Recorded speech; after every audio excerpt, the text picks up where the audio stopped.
Hello, chat. Hello, SARS. Good morning. Good morning, SARS. How are you doing, SARS? Song's called Disco Inferno. You want to guess why I picked it?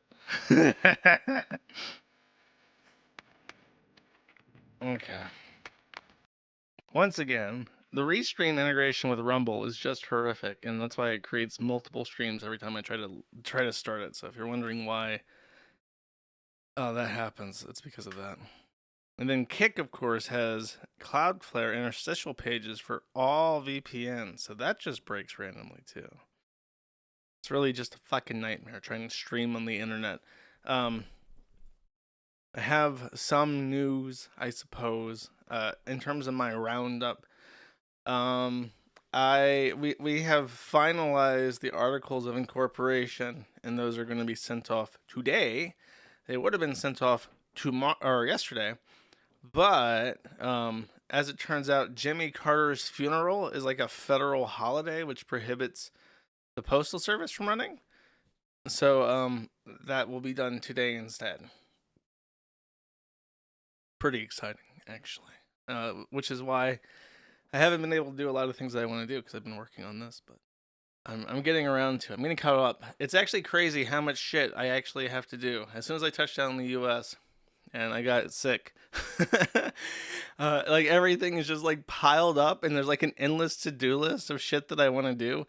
And then, of course, while I am doing a lot of it, I also sometimes decide to watch a 20-minute long YouTube documentary about why Goosebumps went out of production. Such is life. Now would also be the appropriate time, I think, to announce to the world, and I'll post this on Telegram as well. But the one person who's fucking asking for it already found it, so there's no point even announcing it because the one person who will actually use this thing is already using it. But if you go to xmrchat.com/Maddie, your super chat will go through. However, I did not have an opportunity to integrate this into the overlay yet, so I'll just check it manually at the end. I do intend to update the overlay soon. I want to move my forum rewrite and my overlay rewrite into the foundation once it's set up. So that's in progress. Just as part of an umbrella of just tools that I think people will find useful that I already sink time into anyways. So because a forum is crucial to speech, and with the kind of stranglehold on streaming, restreaming tools are more and more important. And unfortunately, because of certain platform limitations, such as YouTube's, for instance, other overlays like this restream basic one doesn't really work correctly. It you can only pull YouTube messages like every couple of seconds, and outside of that, it just doesn't work. So we're not streaming on Vimeo Live. I've been invited. I mentioned this last stream. I've been invited to stream on BitChute, and I'm considering it because, like, why not?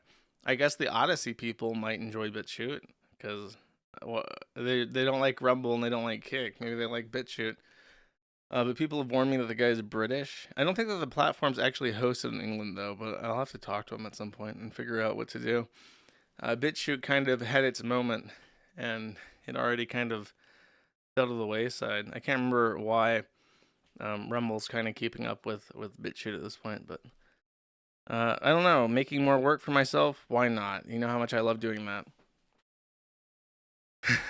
Not even 2 weeks in. Yes, we'll get to that. We'll get to all that. Let's start with the news, though.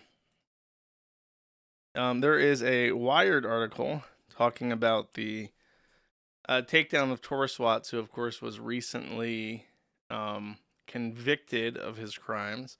And I don't remember what his sentence is, but I want to say it's like 20 years. That sounds right to me. And they mentioned the guy who actually found him. Private detective, a Brad Dennis from Seattle. And what's really kind of sad about this is that you would expect that getting one of the most serial prolific swatting guys ever, like, arrested, would be like a big deal and people would be singing your praises. But in reality, the most attention that he got was from like lunatics in the sector who were friends with TORSWATS. Like, well, I don't know if Jackie Singh is friends with TORSWATS, but she, in case you don't remember, this is from a while ago, but for whatever, Jackie was like obsessed with trying to pin TORSWATS as being like a KiwiFarms user who was doing it in like collaboration with the KiwiFarms. And so she like doxed this random person and then said that this random person was like a prolific KiwiFarms user.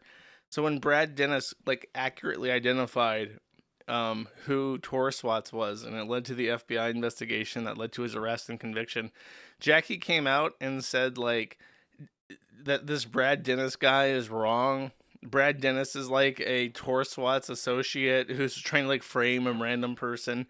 No, really, TORSWATS is definitely this random guy in Norway. And it's just like the saddest shit ever.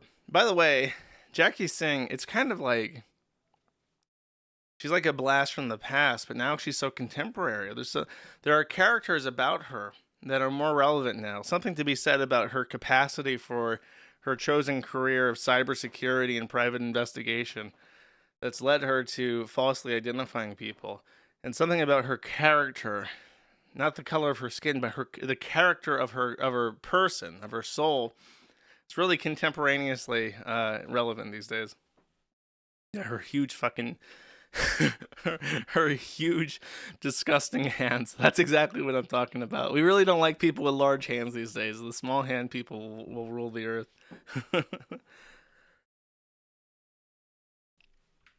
There's that. By the way, I also found while trying to find where she was yelling about Brad Dennis and tagging him and shit, I found this where she and like Jim Stewartson were just like chatting and like, oh my god, hey Jim, hi Jackie, I know you're blocked by him, but let me tag him for you. Thanks. And you don't know, Jim Stewartson is the fucking lunatic. He runs this thing called Mind Wars, which is just like InfoWars or Mind War. Sorry, it's a singular. There's only one Mind War. There's not multiple Mind Wars. Unlike there are multiple Info Wars, but there's only one Mind War. And he's like this faux patriot, super retarded person who sued Mike Flynn, or was sued by Mike Flynn, because he kept saying that Mike Flynn was QAnon, and he's not. So Mike Flynn sued Stewartson. I think that's still ongoing because it's like a defamation case or whatever. But he doesn't link it. It used to be in his bio like a picture of Mike Flynn and like this huge diatribe about how Mike Flynn is QAnon. I guess his lawyers finally told him to shut the fuck up because that's just gonna like make discovery an absolute nightmare. But yeah, it's funny to see two retards just congregate. And he has like so many followers too.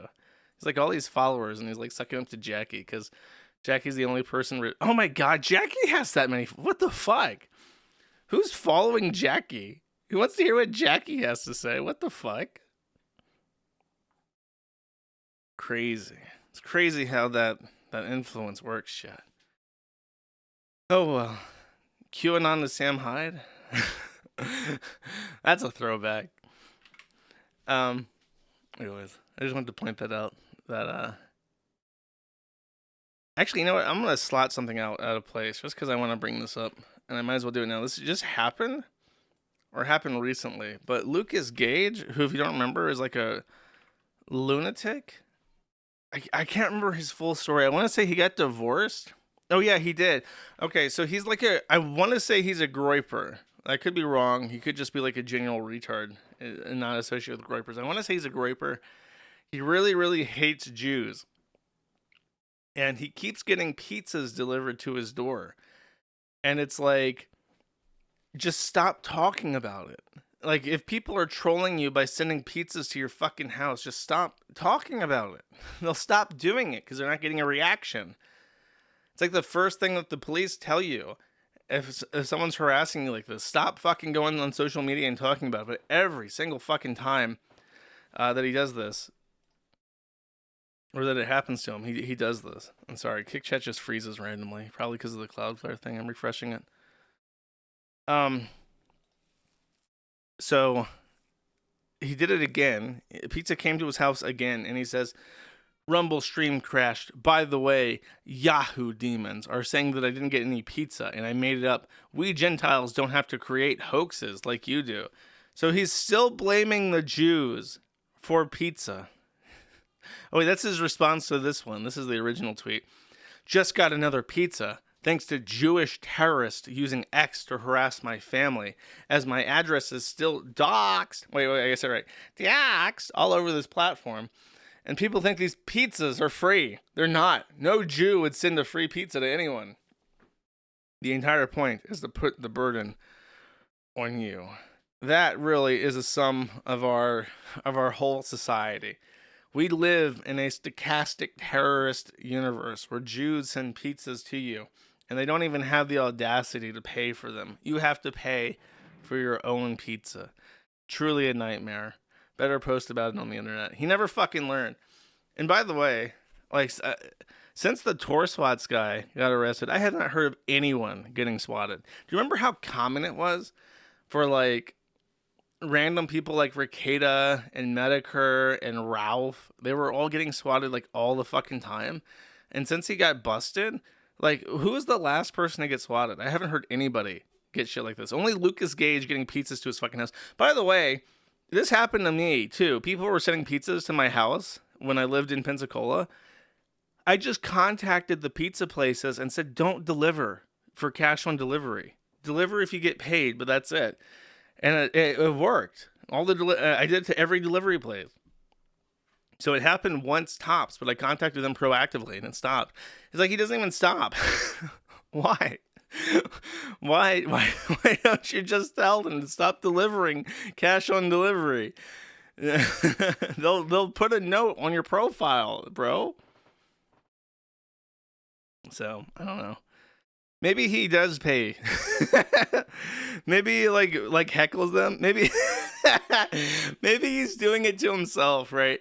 And the pizzas come and he's like, oh my God, another prank pizza. Oh man, the Jews are at it again. Now, how about this pizza delivery guy? Okay, that's like I don't want you to completely gyp you. I know it's such a huge pain in the ass.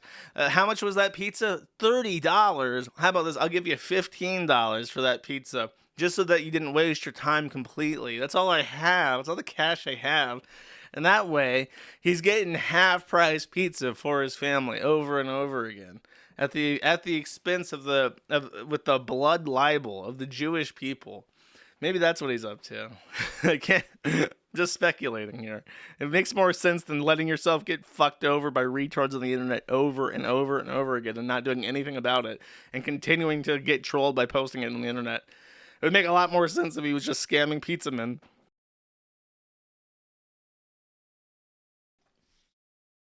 Anyways.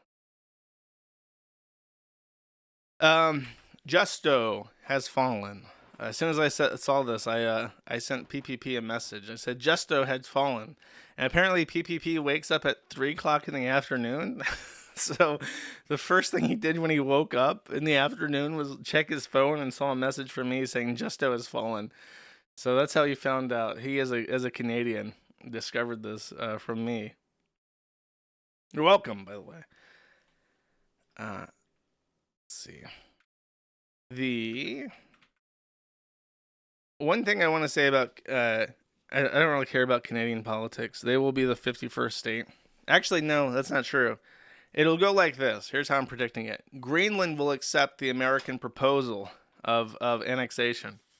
They will be state 51. Then we'll have Canada to deal with. And now it's going to happen like this. Hold up. I have a map for this. I'm going to show you how we're going to annex this piecemeal.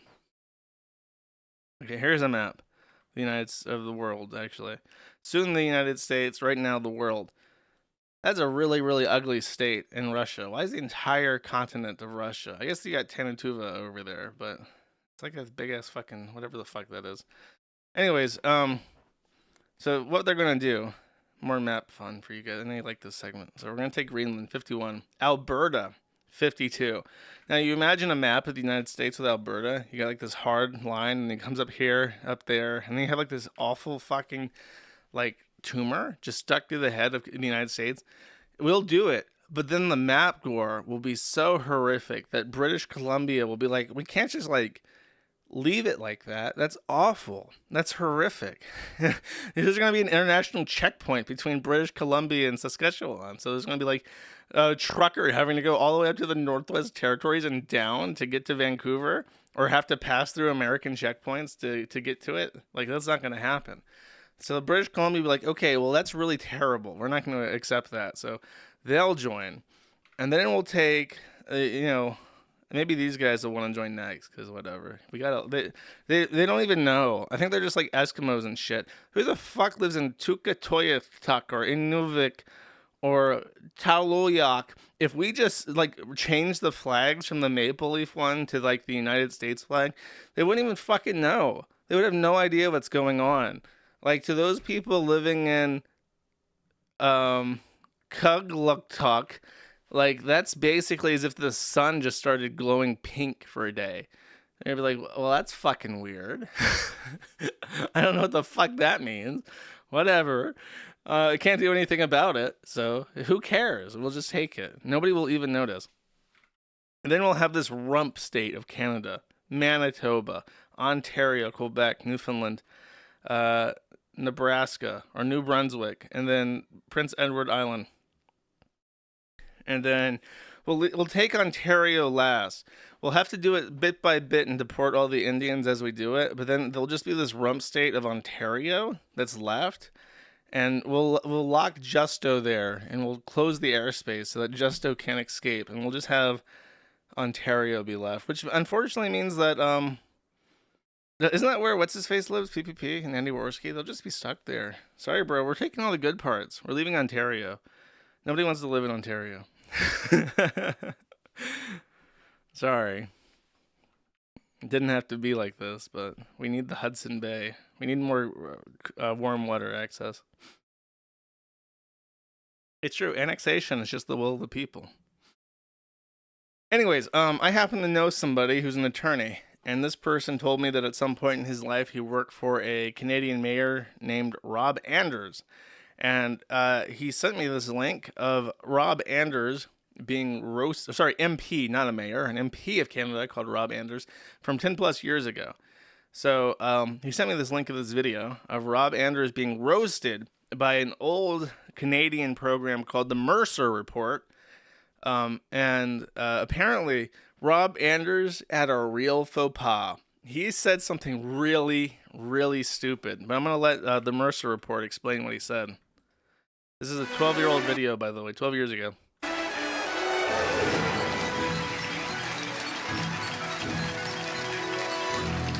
Conservative MP Rob Anders, best known for falling asleep during meetings, has created a petition to stop transgendered Canadians from being protected against hate crimes because he claims it will lead to, quote, transgendered men using women's washrooms. I don't think the naps are helping this guy. Who would have thought that the whole Mulcair sped up Jack Layton's death would not be the stupidest thing he said last week? Anders declined an interview with the CBC, saying, "I'm busy out in the shed working on a real doozy for next week." What's funny is that this video is like frozen in time. All the comments are like 12 years ago.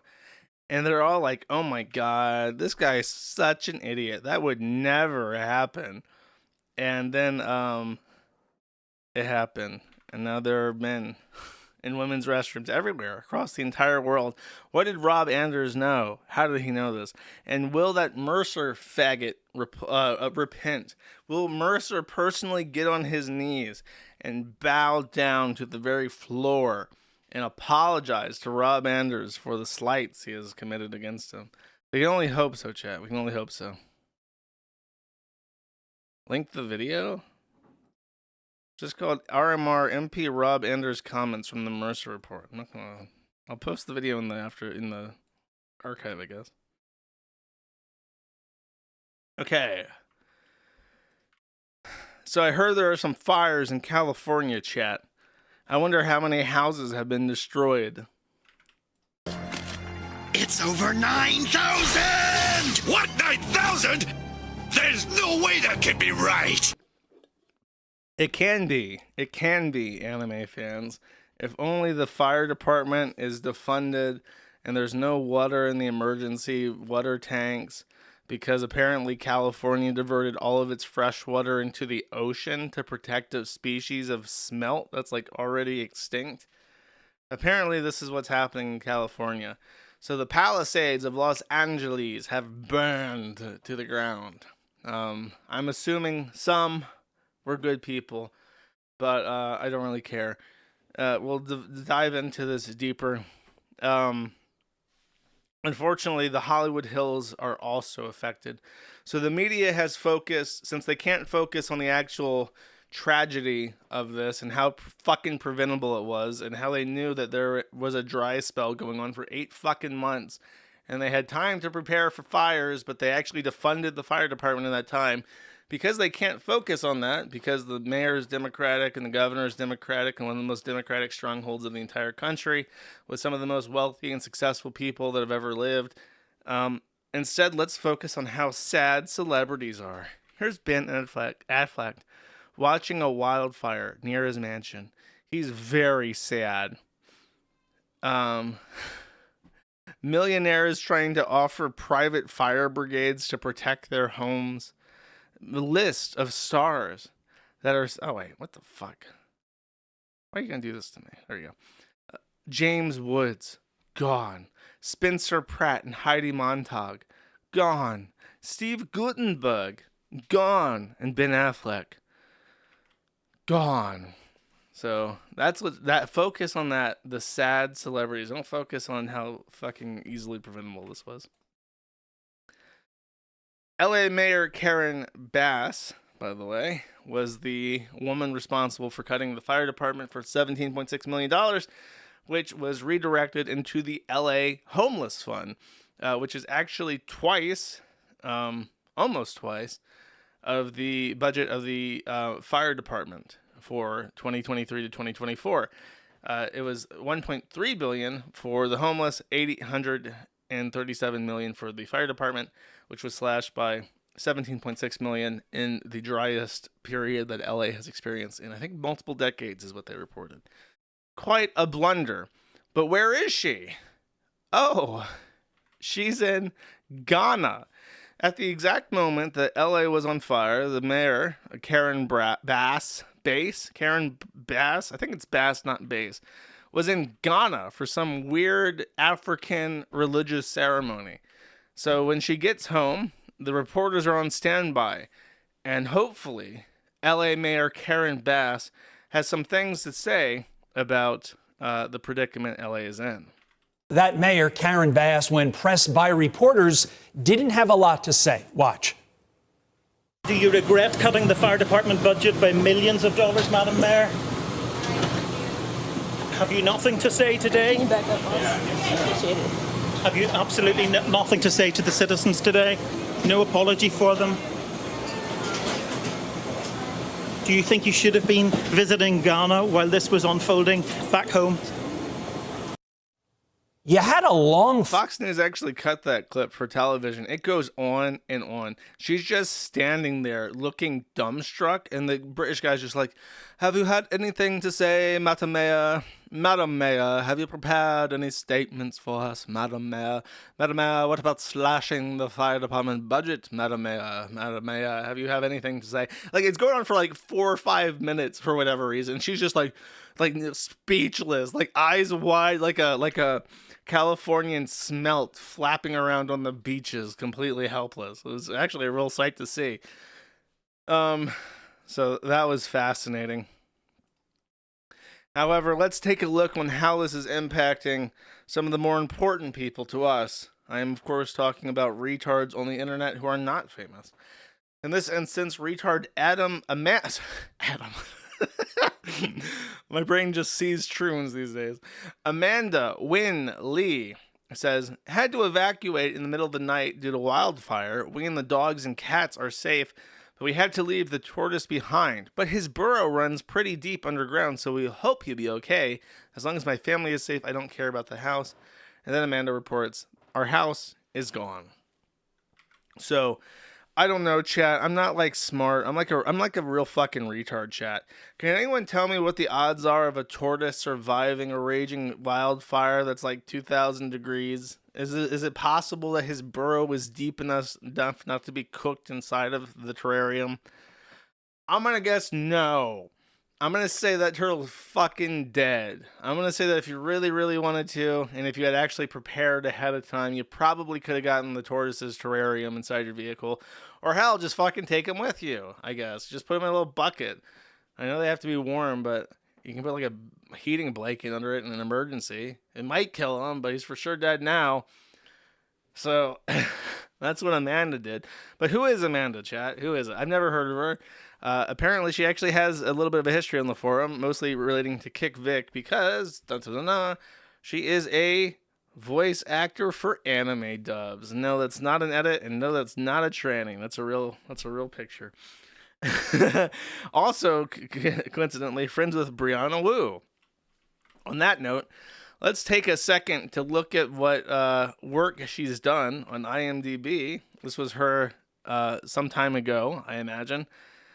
Oh, she's been a voice for Persona 4, Neon Genesis Evangelion, as Rei Ayanami. Rei Fags, it's over for you. Asuka Fags appear to have won this one. I have literally never even watched that show, and for some reason I know the credit music and the fact that these two have been feuding. It's now, is it 30 years? Or in 2025, and this came out in 1997, so it's almost 30 years of Ray Fags and Asuka Fags arguing over which underage girl is their waifu, but Ray Fags have taken the L these days. Evangelion, yeah, that's right. Also, funnily enough, I didn't recognize any of these other names. Smite, I did play that. Revolution 60. For Crimson 09. So as a fan of Brianna Wu, I remember Brianna Wu even talking about this. Now that I think about it, there's a deep memory in my recesses. Brianna Wu talking about how he got real voice actors for the game, the Revolution 60, one of the most revolutionary games ever released. One of those voices was very proudly Amanda Winn Lee, known tortoise baker. Fun times.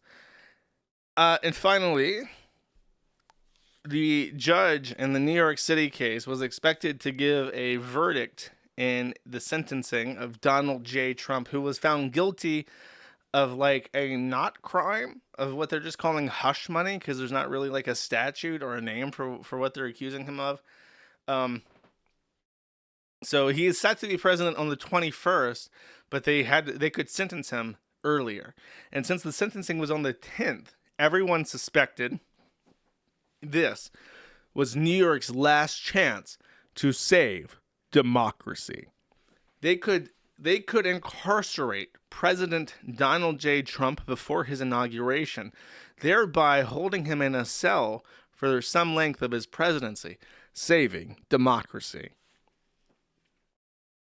Because a president can pardon himself, but he can't pardon anybody for a state crime. So if he's held in state prison on a state crime, he can't pardon himself, even though he's president. Many feared that this would lead to a constitutional crisis in order to save democracy. But the judges pussed out. The judge ruled that he can walk. No sentence whatsoever. Nothing. Just go away. Go. Bye-bye.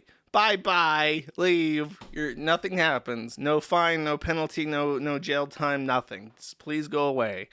So, democracy has fallen, is what I'm saying. And unfortunately, the Republican president will become the president man, and New York failed.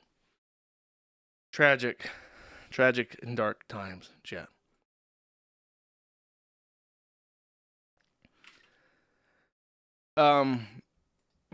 So, kind of in the news, Meta announced that it would rededicate itself to restoring freedom of speech. They did a whole press release on this.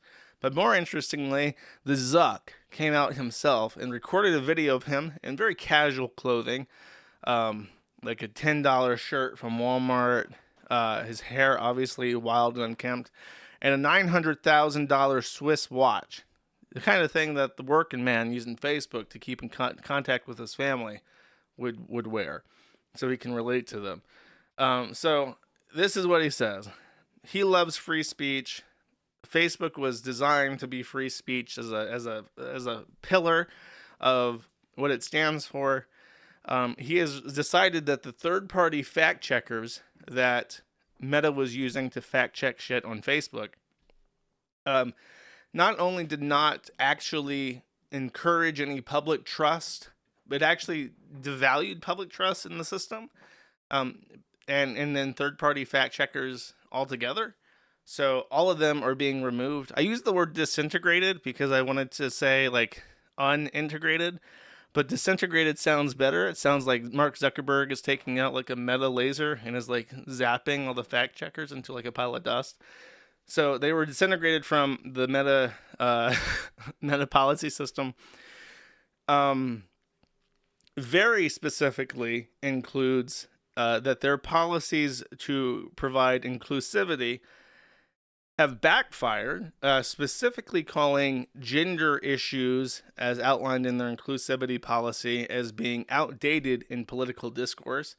So people hate trannies so much that Mark Zuckerberg is personally going to Meta and saying, actually, we have to let people make fun of trannies again. That's literally what he's saying. It's not even an extension of the truth. He has also said that they have written really invasive automated bots that search for certain terms and try to make automated decisions about whether or not certain content is against their policies or not.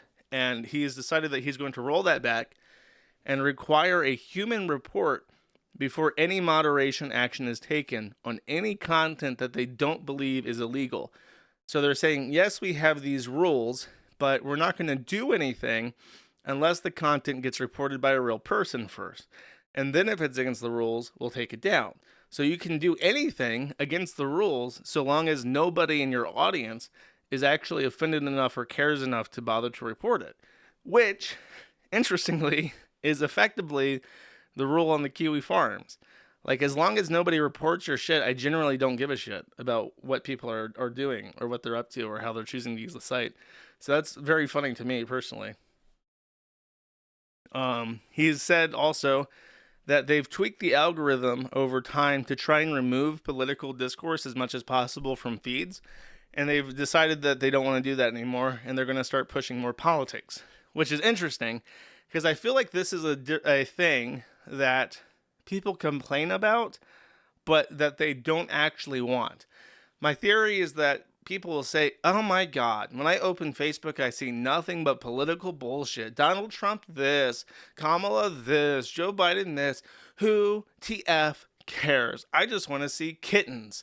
And then when they A/B test it, they realize that all these people bitching about politics are highly, highly engaged with that content, very participatory in liking it, sharing it, commenting on it.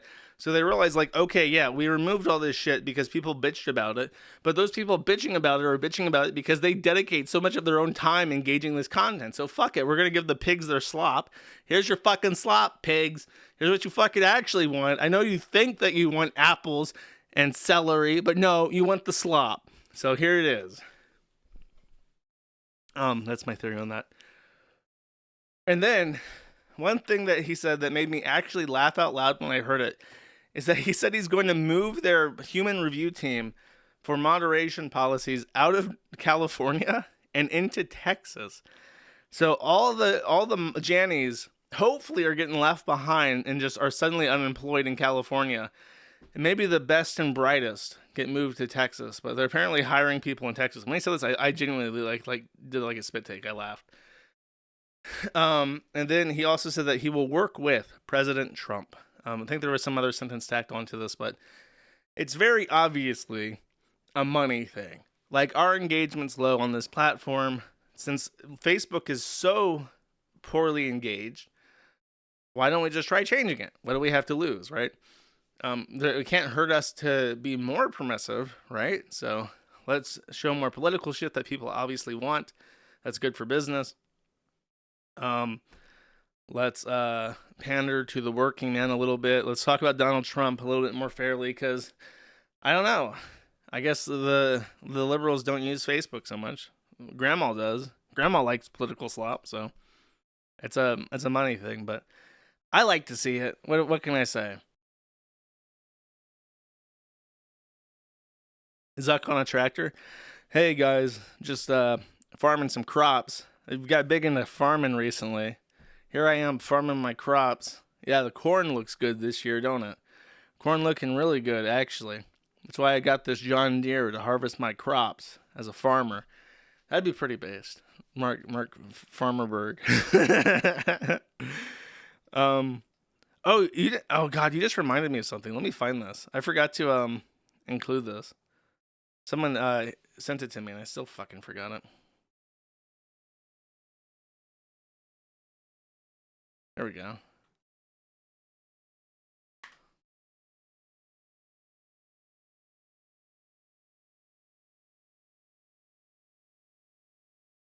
So, Meta has an AI program, and this guy, this G, decided, hey, I am going to test out this new Meta AI. I want to keep abreast with the latest in technology to benefit my portfolio.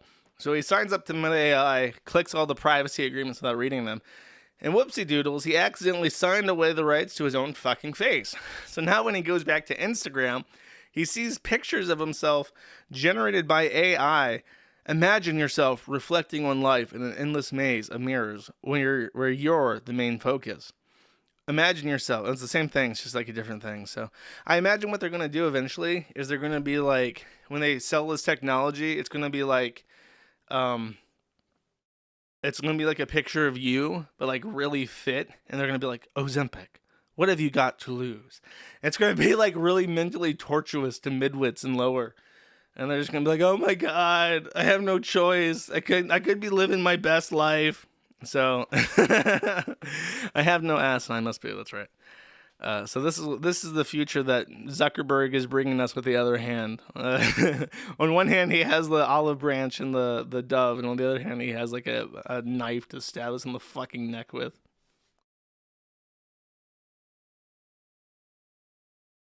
Back to the main topic at hand. He released this video, and then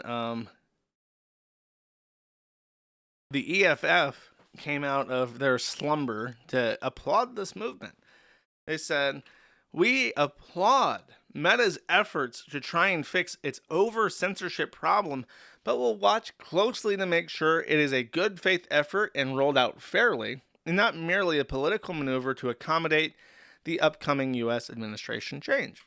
Very trust but verify, safe but cautious approach towards something that they should be in favor of. But isn't there somebody you forgot to ask? And the answer is trannies. They did not ask trannies how they felt about this before the decision was rolled out. Tommy says, you applaud this? Linking to something I'll read in a second. There is no need for the EFF to comment on this. This is how organizations lose all credibility and slide into irrelevance. Deny, defend, depose, destroy says, nah, it will probably be elevated as Trump's official tech analysis organization, LOL. MJ Quigley says, I followed and supported the EFF since my post-grad, like as a resource and advocacy group. I did have respect for the organization. Meta's decision appears to open up groups to harm online and is a weak-willed political maneuver and should only be seen as such. Weird tranny name with free OnlyFans. Giving that shit away. Please look at my butthole, my cock and balls. I'm a real woman. Free OnlyFans. Sloan says, so the EFF is trash. I agree. Forum says, I guess a fitting year as any to out yourselves as a bunch of snakes. Yeah, Meta said they'll let me call women objects now, but we need to figure out if they really mean it. Big Nasty, the broken healer, says, good effort, my ass. Stop trying to normalize this shit.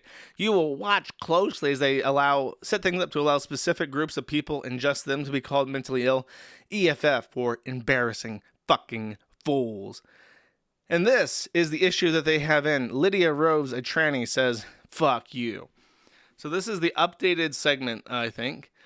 In terms of their terms of service. They say insults, including those about character but not limited allegations of cowardice, dishonesty, basic criminality, sexual promiscuity, and other sexual immorality.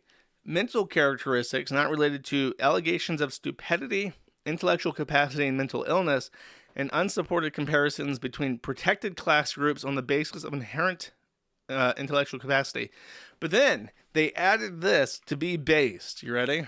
We do allow allegations of mental illness or abnormality when based on gender or sexual orientation, given political and religious discourse about transgenderism and homosexuality and common non-serious usage of the words like weird. So explicitly, you are not allowed to insult anybody for any reason, any way, but you are explicitly permitted to call trannies and gays crazy retards. That is explicitly outlined as okay by Mark Zuckerberg himself. So that's why they're upset. Whoops. Then, of course, I said, update.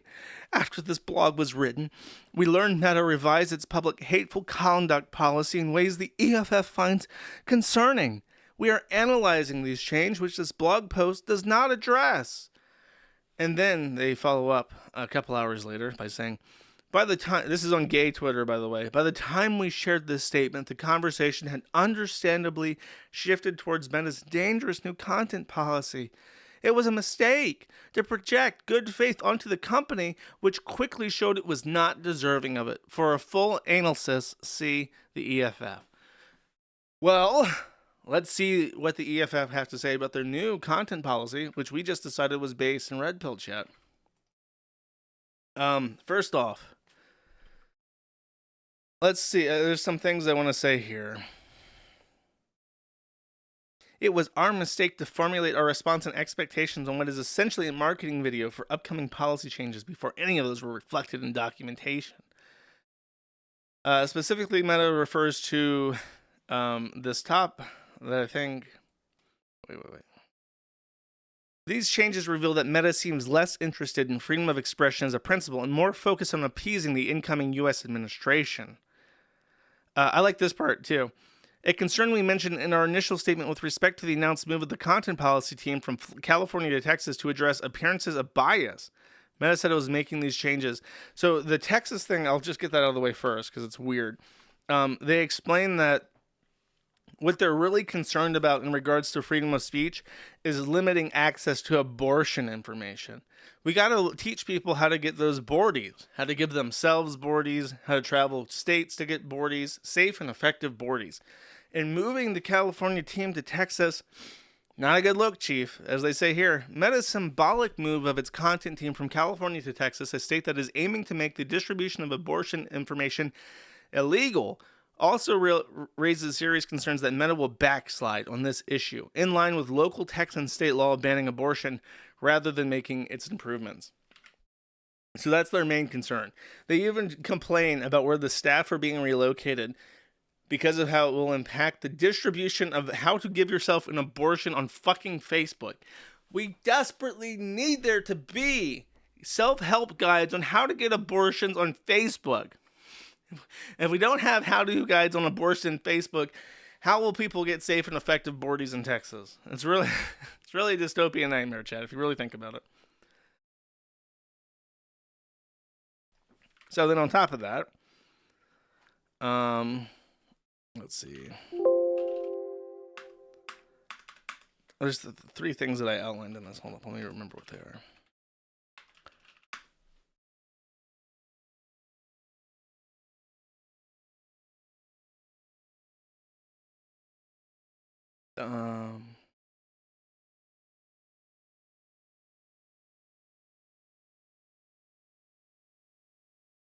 Okay. hates. Oh, we continue to stand firmly against hateful anti-trans content remaining on Meta's platforms and strongly condemn any policy change aimed at enabling hate towards vulnerable communities, both in the US and internationally. So I will remind you that there came a time years ago where the KiwiFarms was being deplatformed at such a fundamental level. It was done by internet backbone companies like Cogent. And this is as red alert as it possibly fucking gets. If you want to have free speech on the internet, you need people to have the ability to make websites that compete with the existing establishment. If you only have Meta as the place where people can talk, then you have to grovel about their fucking terms of service. But when you have alternative communities, then you don't have to rely on them for 100% of things. You don't have to rely on Meta to distribute abortion information when you can still access Planned Parenthood on the open internet. But when tier 1 internet service providers start making censorship decisions, then they can just shut down Planned Parenthood. They can be told by Texas to shut down this website, and then they have no way to even justify not doing so because they routinely obstruct websites like the KiwiFarms or torrenting websites and so on and so forth. When they make it known and they act to enforce their arbitrary terms and then also laws without any court order or guidance, then there's no excuse for them not to be proactive about other things like abortion materials too. If that's what you're really fucking concerned about, then you should fucking do something about that because it affects everybody. And I've been saying that for fucking years, but nobody listens to me. And I remind you that briefly when they did come out and they said that the internet service provider should not be censoring people, the same fucking trannies came out and cried and said, oh no, the EFF is running defense for the KiwiFarms. Even though their entire article is like 10 paragraphs of KiwiFarms bad, I hope they all die. And then one paragraph of, but no, really, tier 1 IS internet service providers censoring the internet is a really bad idea. And then afterwards, they tried to launch Protect the Stack, which was like an anti-censorship thing at like the lower levels. And guess what that's accomplished in 2 years? Fucking nothing. Not a fucking thing. They launched this whole thing to be like, let's protect the internet, and nothing has fucking happened. No policy changes. No commitment.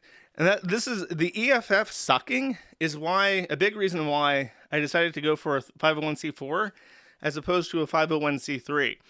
Because donations to a 501c3 are tax deductible and 501c4s are not, it's a really hard choice to make.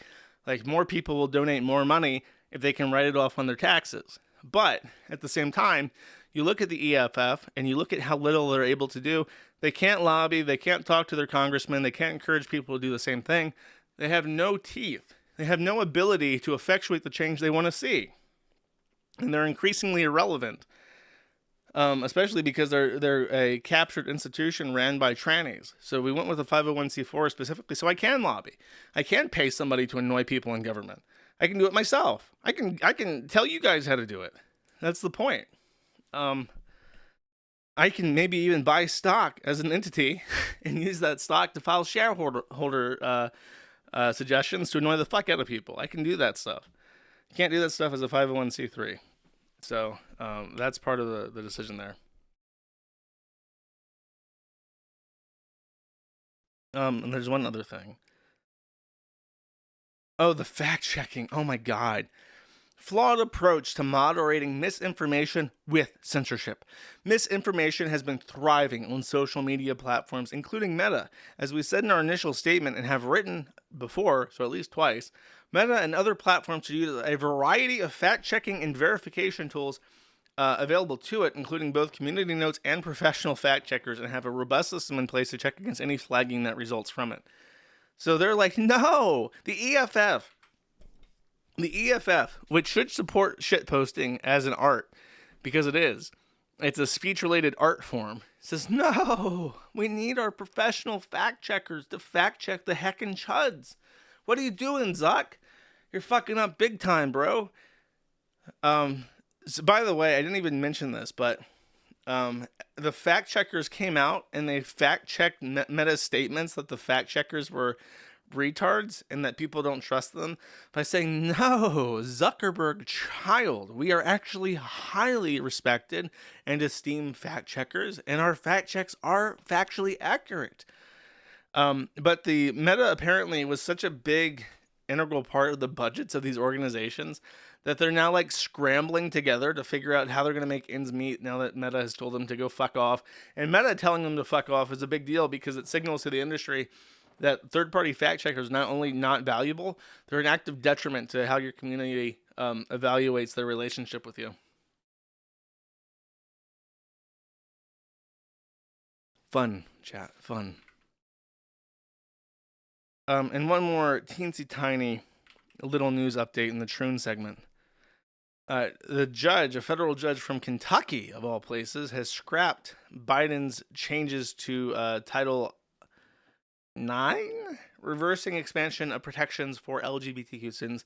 Basically, schools are held to a standard by federal law that includes anti-discrimination practices, i.e., you can't say black kids have to drink from black water fountains. You can't treat kids different based on certain attributes related to them. And one of the things that they were trying to force through was that kids choosing to be sex pests at an early age due to early pornography exposure or being groomed by their mothers into little girls would be able to use the women's restroom. Now, I can think of absolutely nothing more dangerous than letting random teen boys perv on girls in a high school locker room. Literally one of the worst. I think the only thing worse than that is the jail stuff where you just like lock like an actual rapist up with a woman in like a tiny cell for years. That's worse, but then this is pretty bad too. And because it was just an executive order, it could be held under judicial review. And the federal judge ruled that the proposed changes to Title IX by Biden would be an overreach of his authority, of his executive authority. And so it's done. It's just gone, just like that, like tears in the rain. No longer are little boys supposed to be treated as little girls by schools as mandated by federal law. Such is life.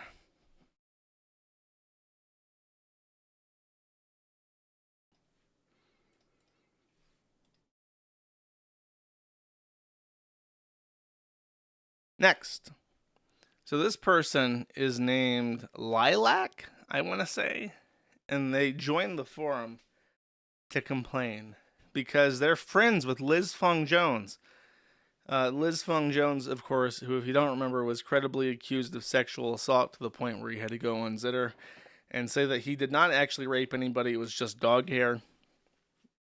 That Liz Fong Jones.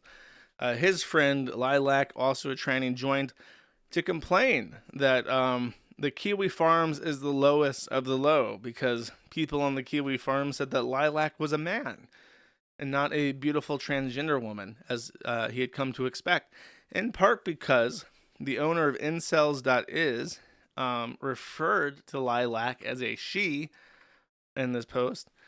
Quote, Kapul said that websites don't have sufficient server capacity to handle traffic frequently to turn invitation codes to limit users. He says, I would leave it to a woman to assume that this is the only reason why that websites go invite only. So even the incels just see me as some stupid girl now. Life goals obtained. So this is his crowning achievement in life, is that who, if you don't know, the guy that runs Incelsis, I've had very sparse contact with him. He's very, very controversial, even in the forum. From what I remember, he's like a really, really big black guy that people make fun of. And sorry, I'm confusing him. The black guy, I think, runs the Sanctioned Suicide. Sorry, I confused Incelsis and Sanctioned Suicide in my head. And I almost at the last second did not diverge, but I remember now. Sorry, the black guy is Sanctioned Suicide.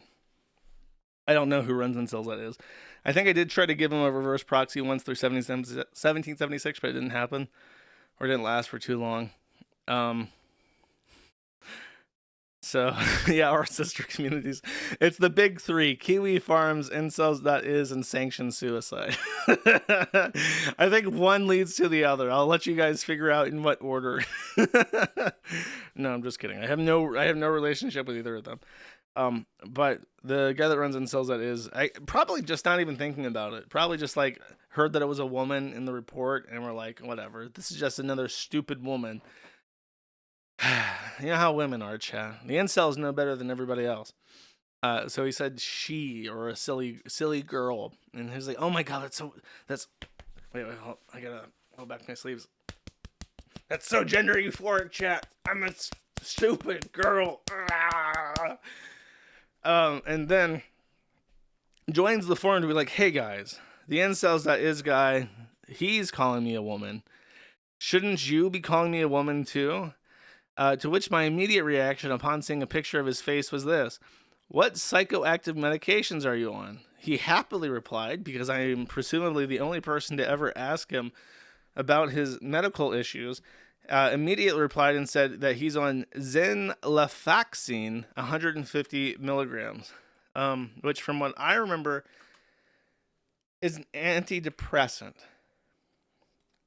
Is an SNRI, so not an SSRI, but an SNRI, sold under the brand name Effexor, a serotonin norepinephrine reuptake inhibitor, SNRI, used to treat post-traumatic stress disorder. So if you're wondering why it doesn't look like he is mentally capable of processing any emotions, it's because he has disabled that part of his brain. Does not want to process emotions. Emotions are hard to process, chat. You ever see a child gets his toy taken away, cries? That's difficult. Very hard to process emotions like that. So you can just opt out of it these days. You can just take an SNRI, and then you don't have to think or feel at all. You can just goon. You can just goon to being called a stupid girl, chat. All day, every day, until you fucking die, chat. So those are your options these days. Hard times. Android pilled, yeah, basically.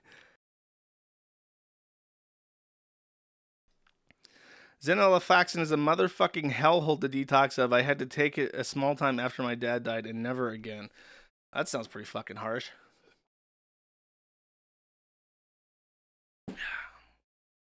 Cool. That's all I have to say about him. Tommy Tooter has filed a federal lawsuit against YouTube. For what, you may ask? Well, it's not really clear. Lawsuits have to be formatted in a specific way.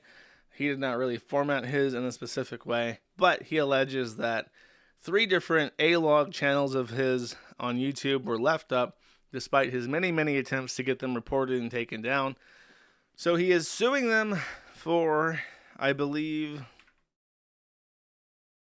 cyberbullying? Oh, business interference, and then, I think IIED roundabout. He doesn't say that, but I think he's trying to claim IIED. He's claiming $2 million of business interference and $18 million punitive damage for hurt feelings. So that's his lawsuit against YouTube. He is threatening to sue me as well. He is saying that I'm a participant of this, so I don't know, he might try to name me as like a co-defendant. Not really sure what his plan is there, but join the club. That'd be number 4. Though I walk through the valley of darkness and trannies, I fear no evil, chat. And then there's a new thread for Space Station 13. And more, I think it's also broadened to the Space Station 14 people. This is a community watch thread, in part because the entire development team of Space Station's remaining communities is like just insane people, trannies, furry vorophiles, shit like that. They found out whenever you join it, by the way, I know many of you haven't played it, but if you join it, you go to like you have to join the game through something called the Beyond Hub, which is like it's kind of like a Gmod thing where you join like the server list. So it's kind of like antiquated in that regard. But when you join it, it shows you who came up with the game. And the game was developed by ExaDV1 or Vanan And they just discovered, because Exa did an interview with his real YouTube account, turns out that Danon is a Diaperfur. So the entire thing is a Diaperfur game. Isn't that wonderful? That's just how life is, chap. If you're interested in the space station drama, you can read this. It's in Prospering Grounds. It'll probably get moved out eventually. Probably pretty soon. Okay. Next. Goodbye, Ham.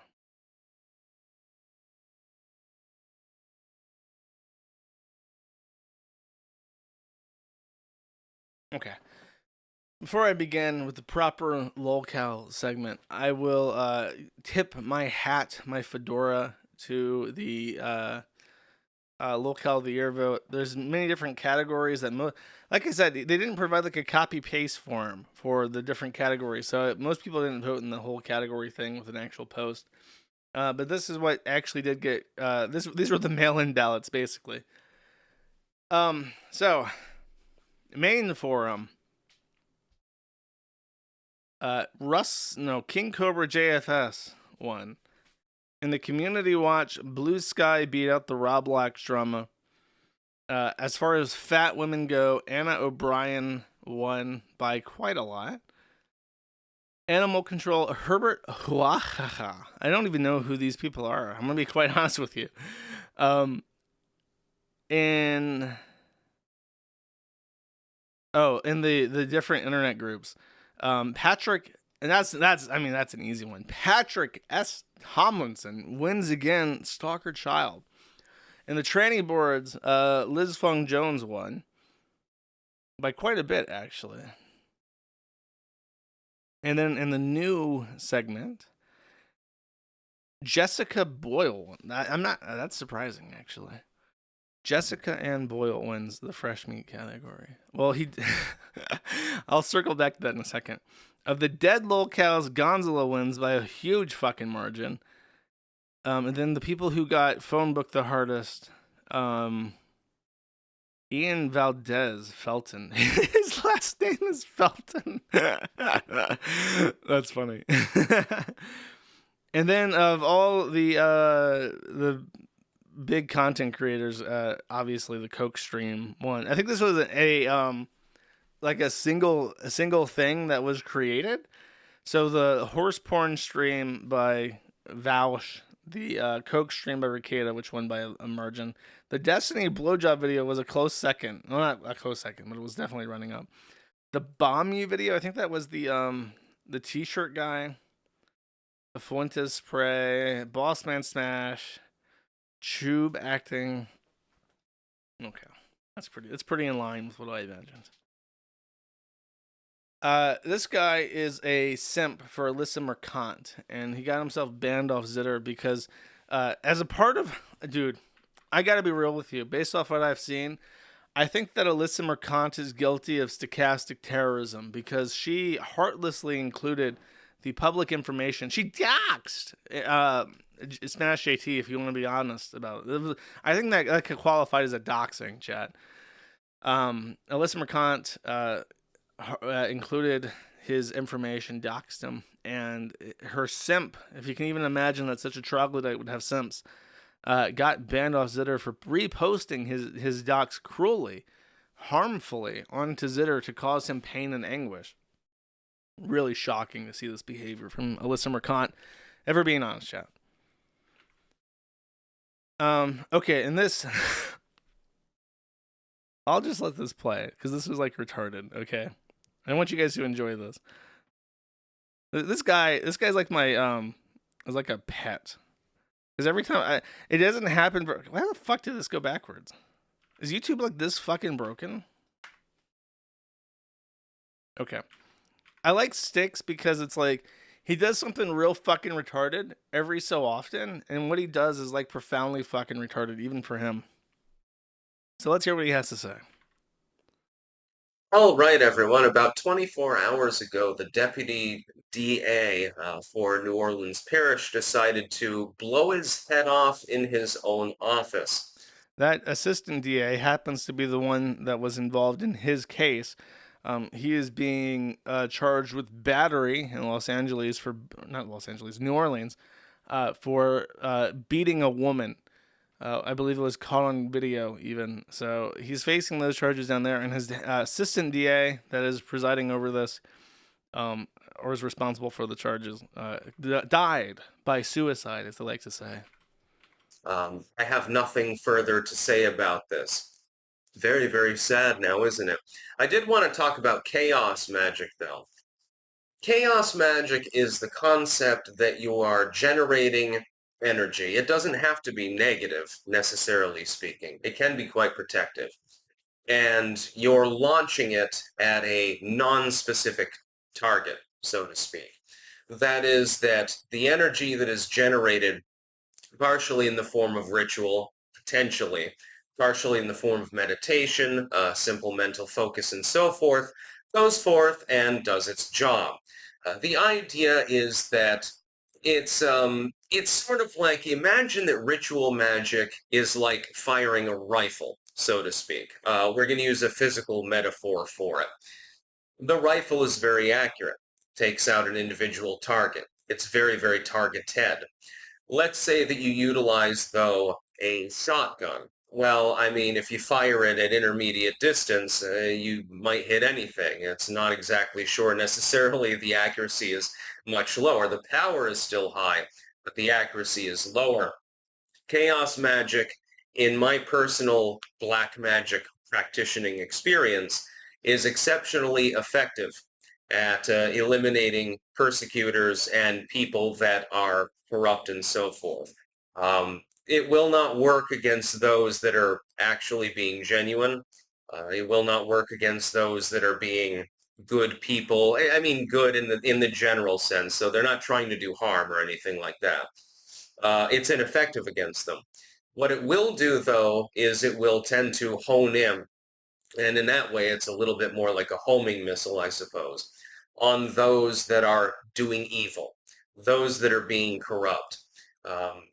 Everything is mimetic. There are no coincidences. You wouldn't believe the number of mimetic things that have happened literally in the last 48 hours of my life, for example.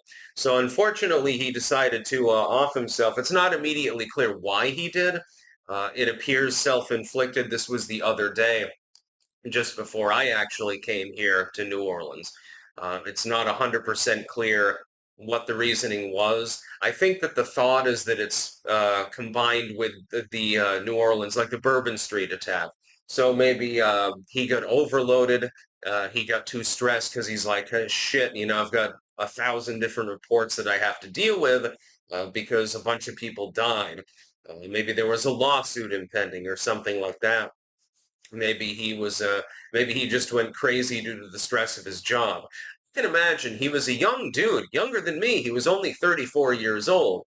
I can imagine that the stress of such a job. It's unfucking real to me that this fucking imbecile facing charges for battery, who's failed his marriage, groped a woman on stream, I think he has kids, but has no contact with them, and then just sits around talking about this retard fucking Dungeons and Dragons bullshit as if it's like a serious topic, is like nearing 40. He's older than the prosecutors prosecuting him for being a retard, violent, belligerent spurg.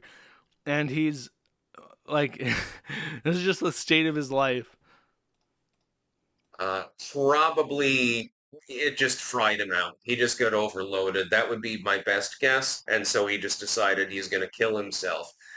So sorry to his family and stuff like that. But yeah, chaos magic is real. And it's very, very funny because people will believe that up in the sky, somewhere out in space, I don't know, maybe on another planet where we can't see it, there are cherubim that are floating around, God's throne and stuff like that. Or maybe they believe in Allah or one of these other things. Maybe they believe in the Hindu pantheon. So you've got the breath of Brahma breathing in and out, creating and decreating everything over and over endlessly for eternity.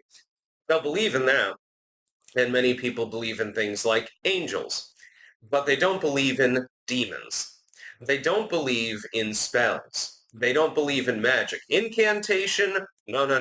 That doesn't exist. Prayer? Of course it exists. Of course it works. Who wouldn't think that? Spirituality? No, not really. Most religious people aren't spiritual at all. But your God absolutely exists. I find this absolutely fascinating, the way in which people fathom the spiritual. And so, yeah, just figured that I would cover that. Yeah. It really boggles my mind that when I sit around and talk about how I think people to death, people call me a retard. But you believe in God. That makes you a retard also. It is fucking unreal. This guy has 500,000 subscribers.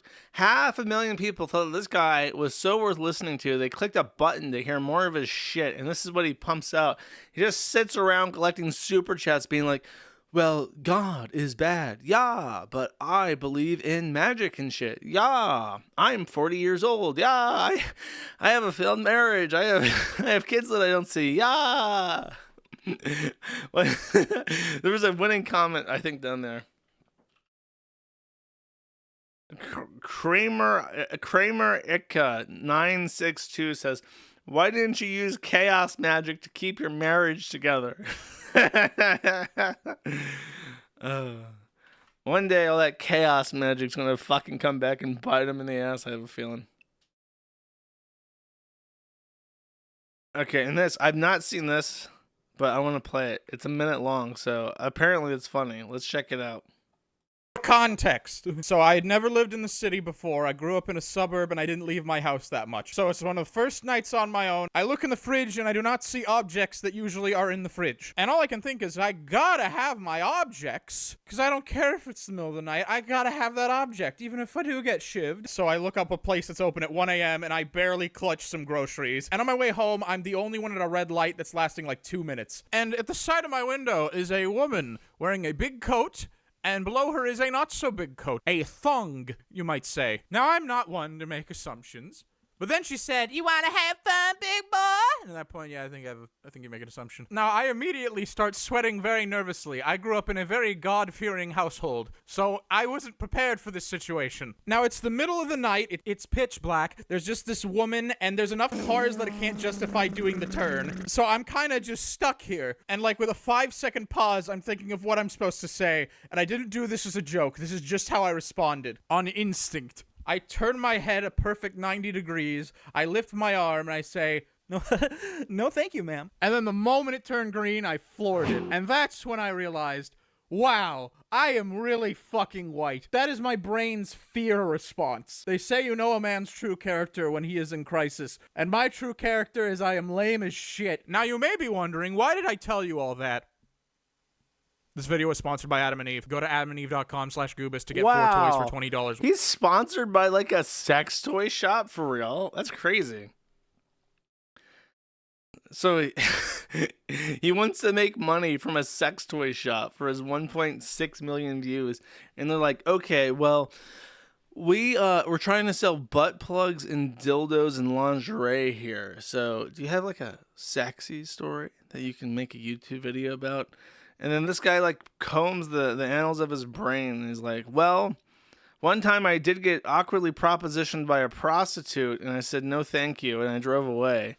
And they're like, okay, I mean, if that's what you got, that's what you got. We're not going to turn away the sponsorship to like 1 million people, but cool. Okay. This was very awkward and LOLCOW-ish. I don't know. It's kind of like when I understand this. I also talk about awkward things. I don't think it's that bad.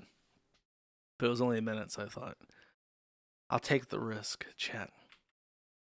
Speaking of chaos magic, King Cobra JFS has had a little bit of a tragedy in his own world.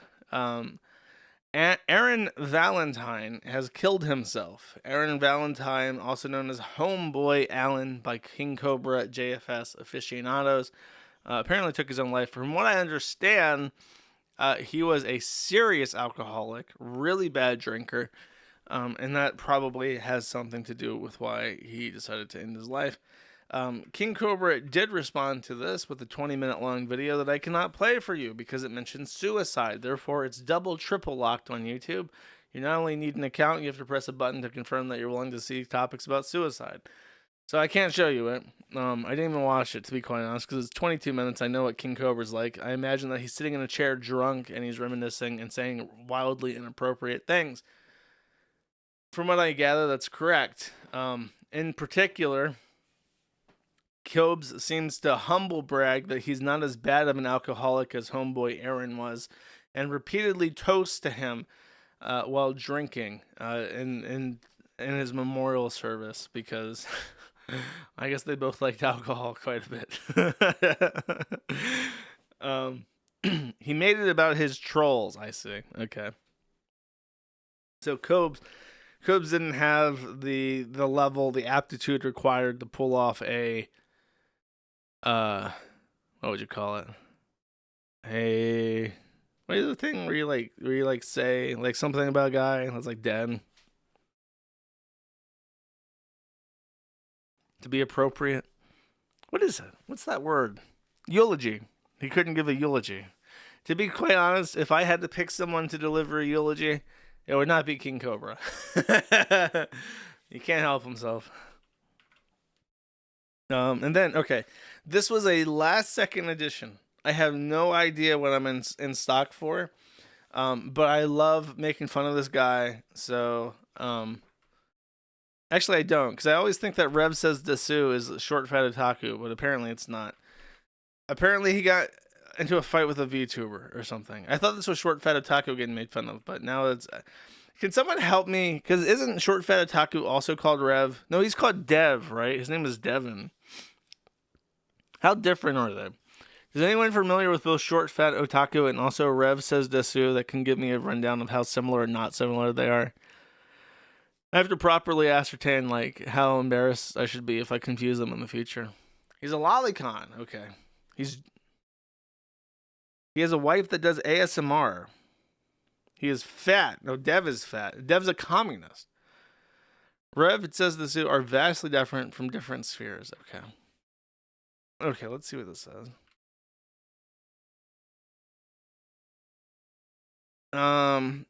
Nemo Nevermore.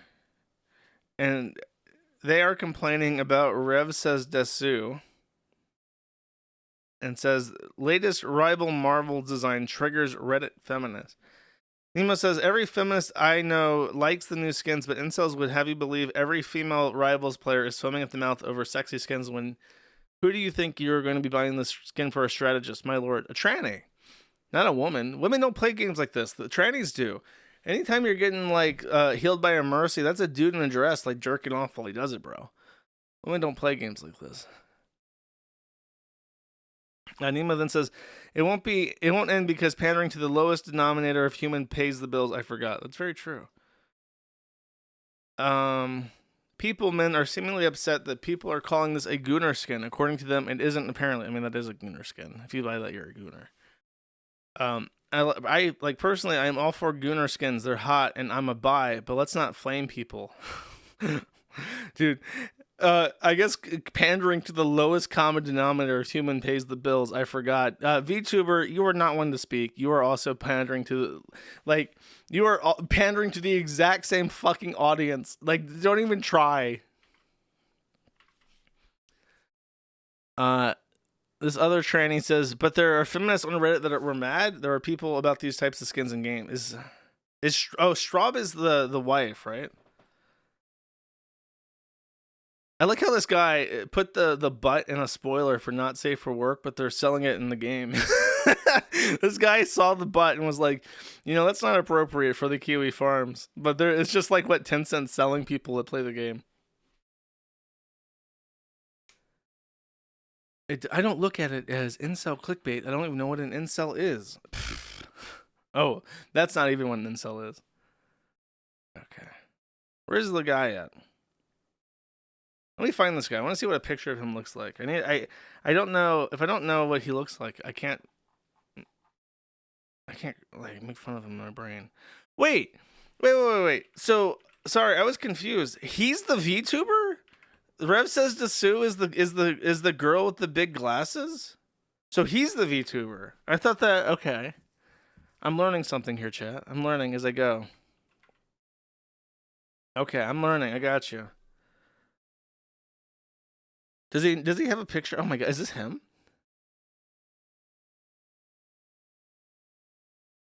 Is he like a Filipino? Randbot calls him a vampire? He's a nerdy, skinny-looking guy. He speaks with a male voice. Sorry, I'm trying to load this page. This page has so many videos that it just like stops loading shit when I try to open it.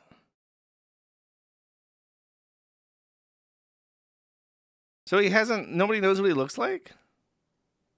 Wait, this is him? Oh, Straub is the wife. Okay, here we go. Holy shit. So he's on the right, and Straub, the ASMR person, is on the left. Yeah, that's about right.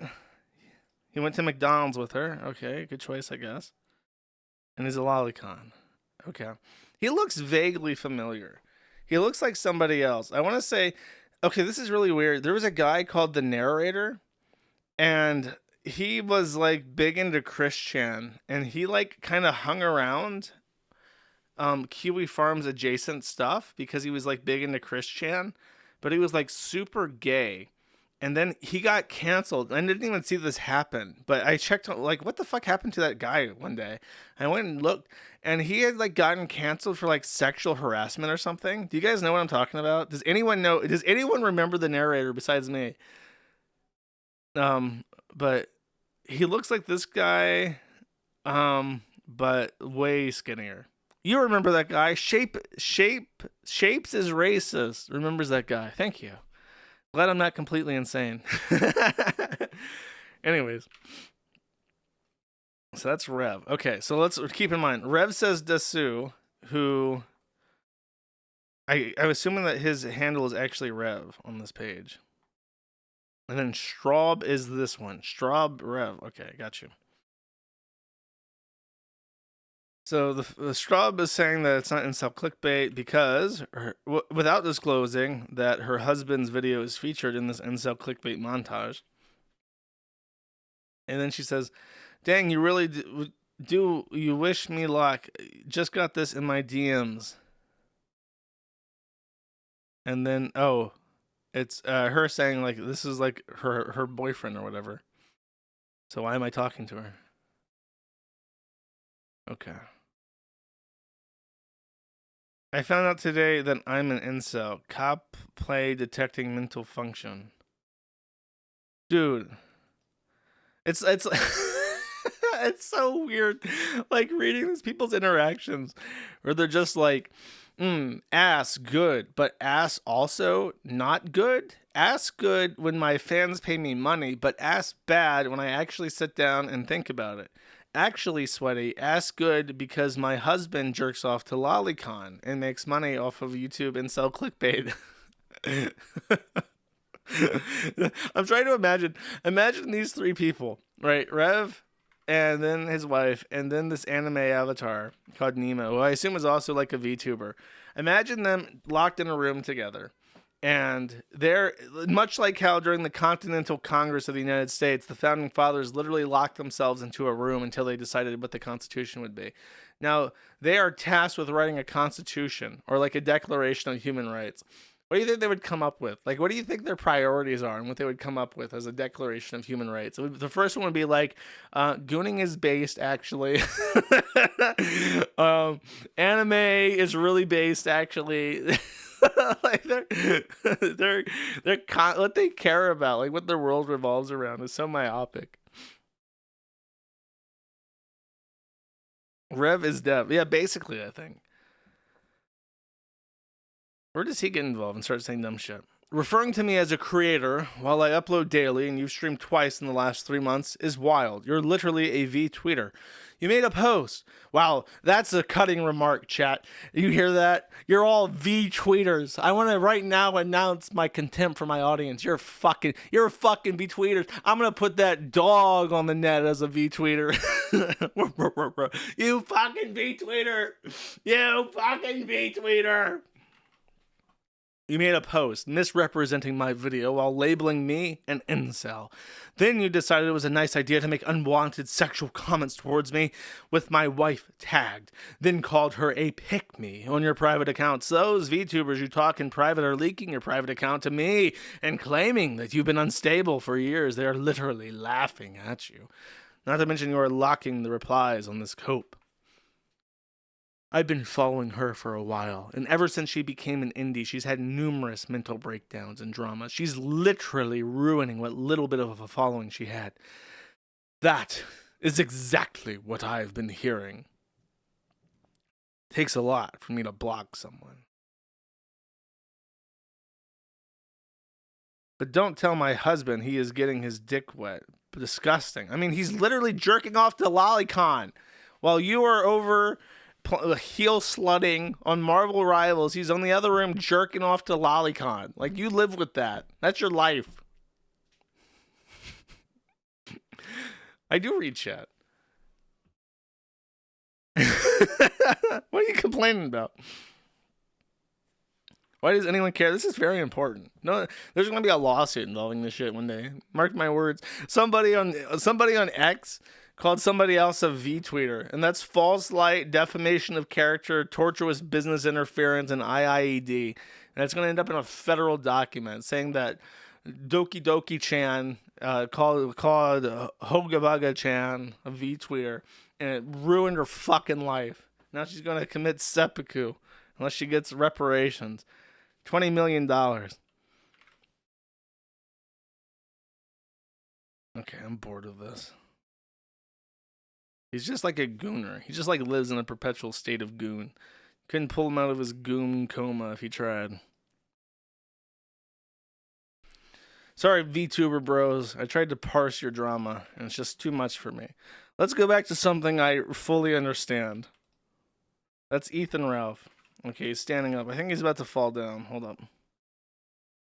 There's no audio to this.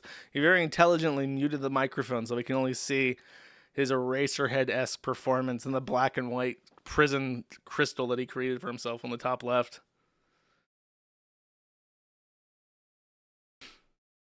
Okay, so up. Oh, he went down.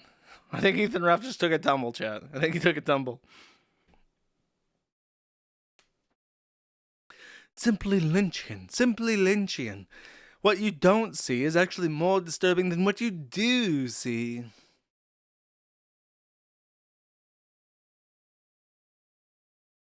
I think he's down for good. Is he getting back up?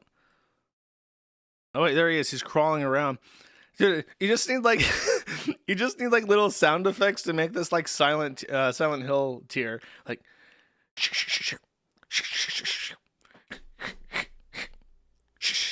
like, oh my god, there's something crawling around here.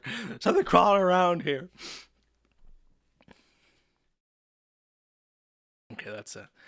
Then, of course, he leaves his stream on because he's passed out. Now, I assume that when you take opiates and alcohol, one of the side effects must be that you get really hot. Either that or Mexico is just so hot, even in winter, that it doesn't matter. And I say this because Ethan Ralph came back to his computer a little while later, a little bit different than when he fell down. You can hear it. Oh, there it is. Then the music sting comes in. Da, da, da.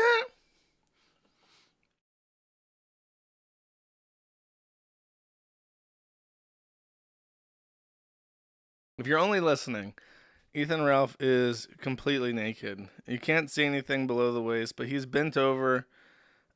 His tube sock titties are just like hanging in front of the camera. He's like squinting at his computer like an old man. People in chat keep saying triple tits. Let's take a look here. Oh yeah, bro. Simply Lynchian. One of the moves folds down the entire way. The other is bifurcated. Not only is his gunt bifurcated, but the left man breast is also bifurcated. But the right one has not. You know, I learned a long time ago in like character design that asymmetry is very rare in nature. And so when we look at something, if you want something to look natural and right and clean and like decent and normal, you want it to have symmetry. Like if you think of how a person looks, how it folds on itself, symmetrical. A deer, symmetrical. A fish, symmetrical. Things that are asymmetrical or abnormal and non-biological. So when I look at the 3 tits, I think this is like how you would design a monster. You would design a horror movie character to be asymmetrical like this.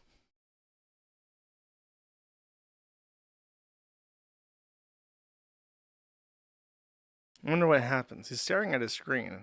Does he not know when it's on?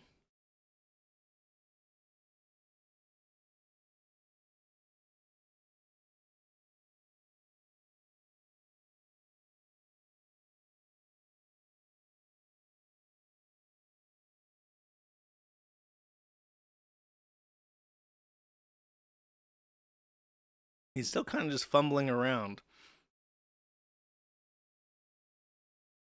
God, he looks so bad. Like, as bad as his body looks, his face is so haggard and old. So old. ChatGPT thinks he's 70. Dude, it's because of the liver spots. He has, like, liver spots on his face. He still hasn't figured it out.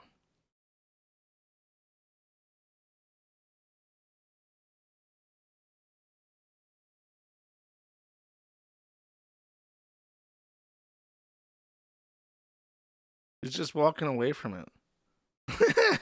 At least he had the good sense to pull up his pants.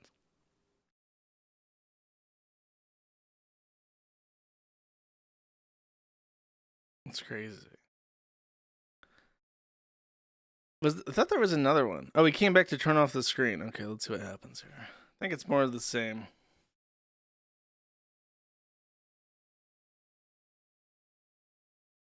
I love that subtitle. Dawson attempt 2 plus Cog is broke and a rapist. Yeah, buddy, you're really epically owning fucking Doss or Cog right now. You really, Cog is in the Cog is in the Jeet curry. He's being cooked up as we speak. And then he discovers that the thing's actually on still. Okay. It's not factually accurate. It's not factually accurate unless you have every single waking moment of Ethan Ralph's life tattooed on your fucking skull because you ain't got nothing else to care about. It ain't factually accurate. What a life.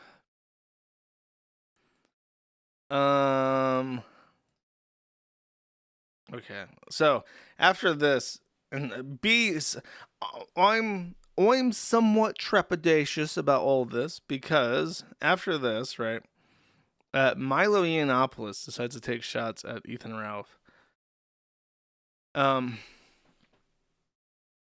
Let's see. It says, "Hey Nero, you mean nothing to me. Thanks, Anon." And this is something about Milo replying to Esoteric Shaggyism, who is like a A-log of Ralph. Ralph says, "Many Ralph males outed you. You speak too freely. That's why you ruined your career." And then he says, "Oh, hey, Milo, you admitted to getting fucked in the ass by a priest, got kicked out of CPAC. You're a loser, Milo, and you take it up the poop shoot." He says poot shoot, but I think he means poop shoot, spelled with a CH and not... What the fuck? A poot shoot is completely different than a poop shoot. A poop shoot is your butt. A poot shoot is some kind of weird rifleman shooting class that involves farts, which I don't know if Ralph does that in Mexico. I don't know if it's like a local Tijuanan thing, but it's vastly different from what I think he was intending to write. So he says this to Nero, or Milo.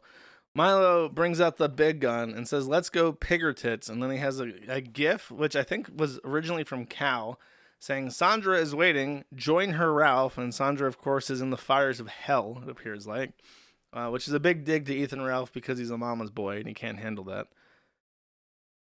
Then he posted these videos. But again, be somewhat trepidatious when you hear all this, because it could be kayfabe, chat. Hey, Milo, you cocksucker. Holy shit. That's if I booted up the stream like, hey, chat, how you doing? That's pretty rough. Sucker, why don't you face me one-on-one? You Why don't you motherfucker. face me? Wait, I want to hear that again. Hey, Milo, you cocksucker. You cocksucker. Hey, Milo, you cocksucker. Why don't you face me one-on-one in Dick Masterson's house with 80 girl, with Sean, whoever we 80 girl? Is she 80? Are there 80 of her? What are you describing, Ralph? can get? Why don't you fucking man up, you pussy son of a bitch? Where is he? Is he like a food court? He's like he doesn't know how to cook or sustain himself, and all the women in his life have abandoned him to fend for his own. So when he wakes up in the afternoon and he's like hungover and needs to eat, there's probably absolutely nothing in his house that he can make for himself. So he just like trottles off into like a food court next door and just like orders a burrito at like the Chipotle or whatever the fuck. And that's just how he like sustains himself these days.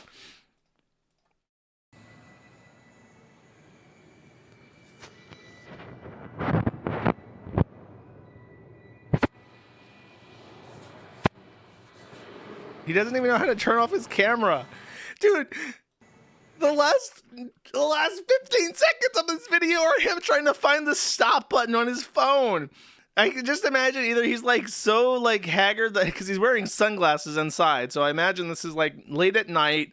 He's hungover. He has a migraine. The lights are on, but he still has sunglasses on to protect his eyes. And he's trying to like, because they're like polarized lenses, he can't see the screen accurately. So he's like fucking with it. And he either that or he has like mayo on the screen from his tortoise. So he's just like fucking with it. Hello, you son of a bitch. Okay, and now he's just in the bathroom of a mall in Mexico showing the changing station. Like, I don't know if he's like taking a shit with the door open and he's just like recording for this for whatever reason. You take it up the ass and you're proud of it. And that in and of itself is just disgusting. And so you meet me in LA tomorrow and I will take care of business, you motherfucker. On one hand, it sounds like really bad acting. It sounds like kayfabe.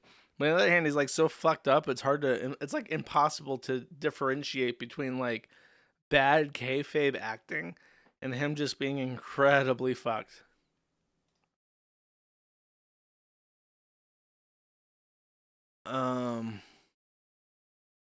Okay, and then this was the thing that got me thinking, but it was also in the videos.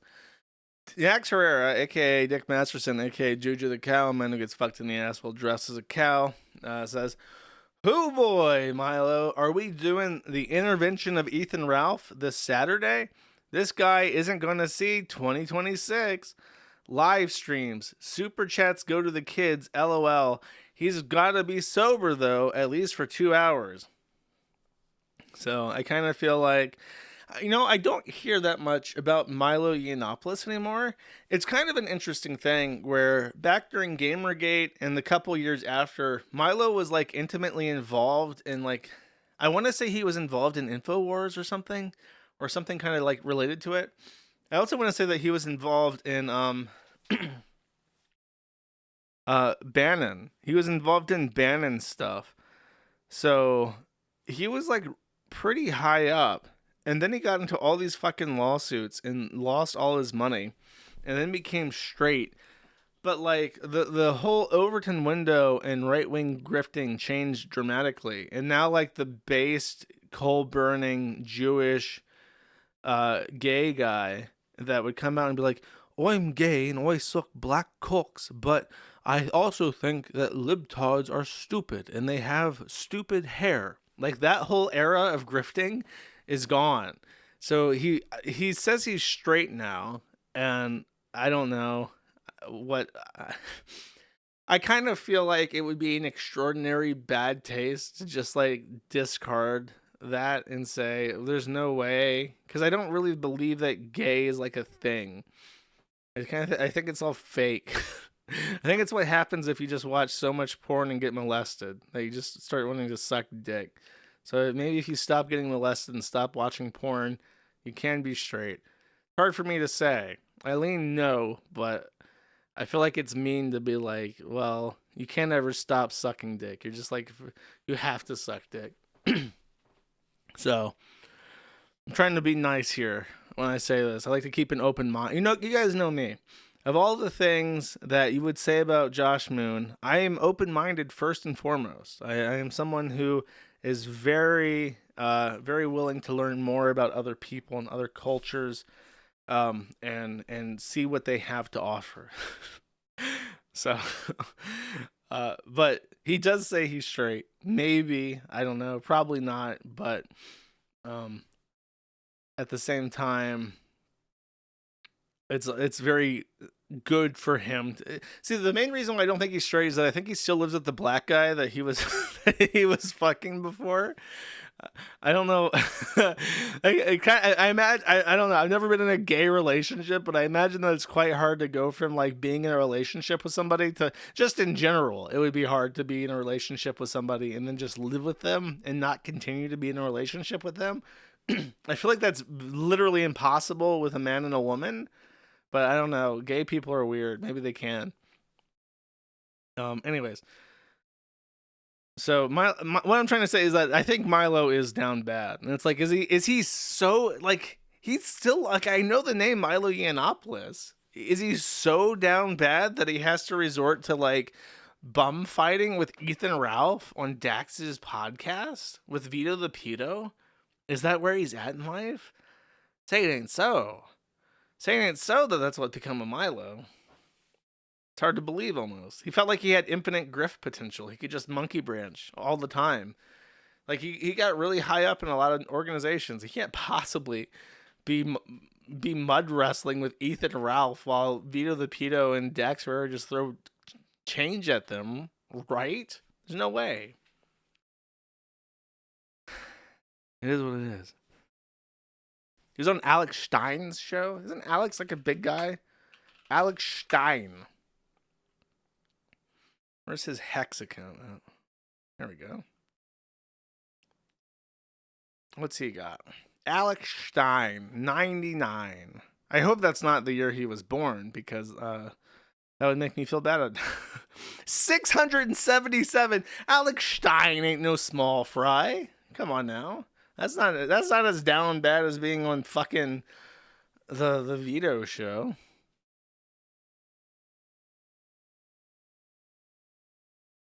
Did I get rated? Who did I get rated by? It doesn't show up in my overlay. I need chat to like remind me of shit when this happens. Anyway,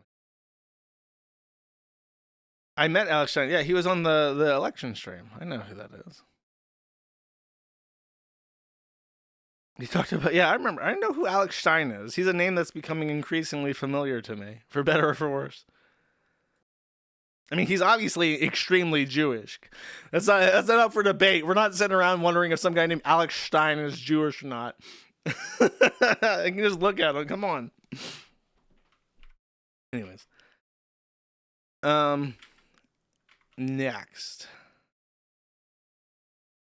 Bossman update. Bossman Jack, also known as Austin Curtis Peterson.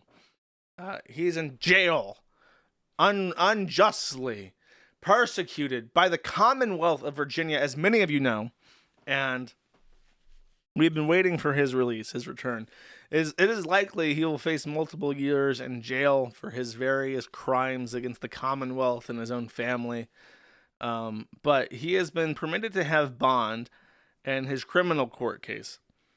But in Virginia, all domestic issues, including father and son fighting each other, is handled by the family court. So These are two completely different parallel legal systems that handle different types of cases with different specialties.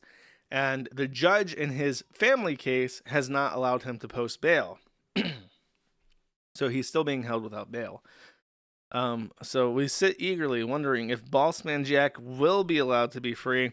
The criminal court says that the Crackarooski is no big deal, but the family court is saying that him bludgeoning his father is a big deal. And perhaps, probably, the fact that he's never had a stable job. They might, like, for instance, let's say that you're a family court judge, and you're looking at Bossman Jack, and you're thinking, like, well, what the fuck do we do with this guy? That's a hard question. If you put me in family court, I mean, I might just say, let him go. My nigga didn't do nothing. He good boy.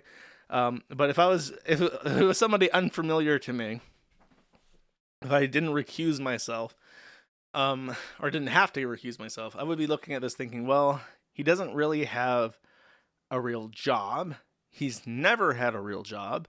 He's never lived on his own. And when he doesn't have financial support, he defaults to criminal behavior like carjacking and doing drugs. So it's like, what do we do with him? You might say, like, okay, maybe you can do your Gamba and Crackarooski thing. That's not my fucking problem. I'm the family court guy. I don't handle drug problems. I don't handle gambling. That's the criminal court. So just looking at how do we make sure that this family doesn't end up in family court again, them not living together would be a big step forward. You're a 30-year-old man. Why don't you live alone yet? So they might be saying, like, well, if you want to be free, you have to find some way to live independently for a couple months, like that kind of a thing. That's where I think they're at.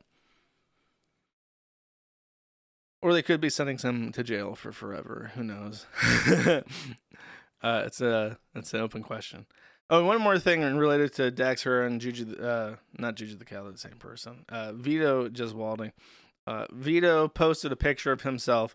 He decided to drive out to and as you can see, this is a grift thing. So Vito the Pedo made sure to cover his bald spot with a picture with his hat that advertises the podcast that financially enriches him. And to do this, he went out by the burned ruins, I think of the Palisades, and he took some pictures of himself by the ruins, kind of implying that it's his house, but it's not. It's just some random innocent people's house. And they want people to be upset at this, so they share the photo around, and everyone checks out the Pedos podcast. Even Ricado Law promotes it. Isn't that sad? Look, Dick says, rip house, frowny face. Not his house, of course. Just too clever, chat. So that's why I think the Milo shit might be all fake. Like, Ralph could be groveling. Milo could be groveling. And he's like, well, if I have these two grovelers, maybe I can make them bum fight while my pedophile goes touring the ruins of Los Angeles.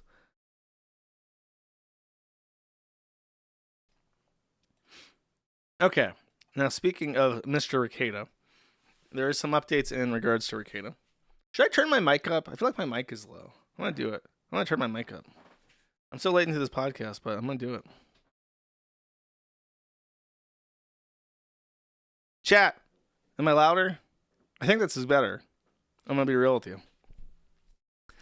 Okay. So, Ricado made some comments, and I think that this was even in Vito's live stream chat. So,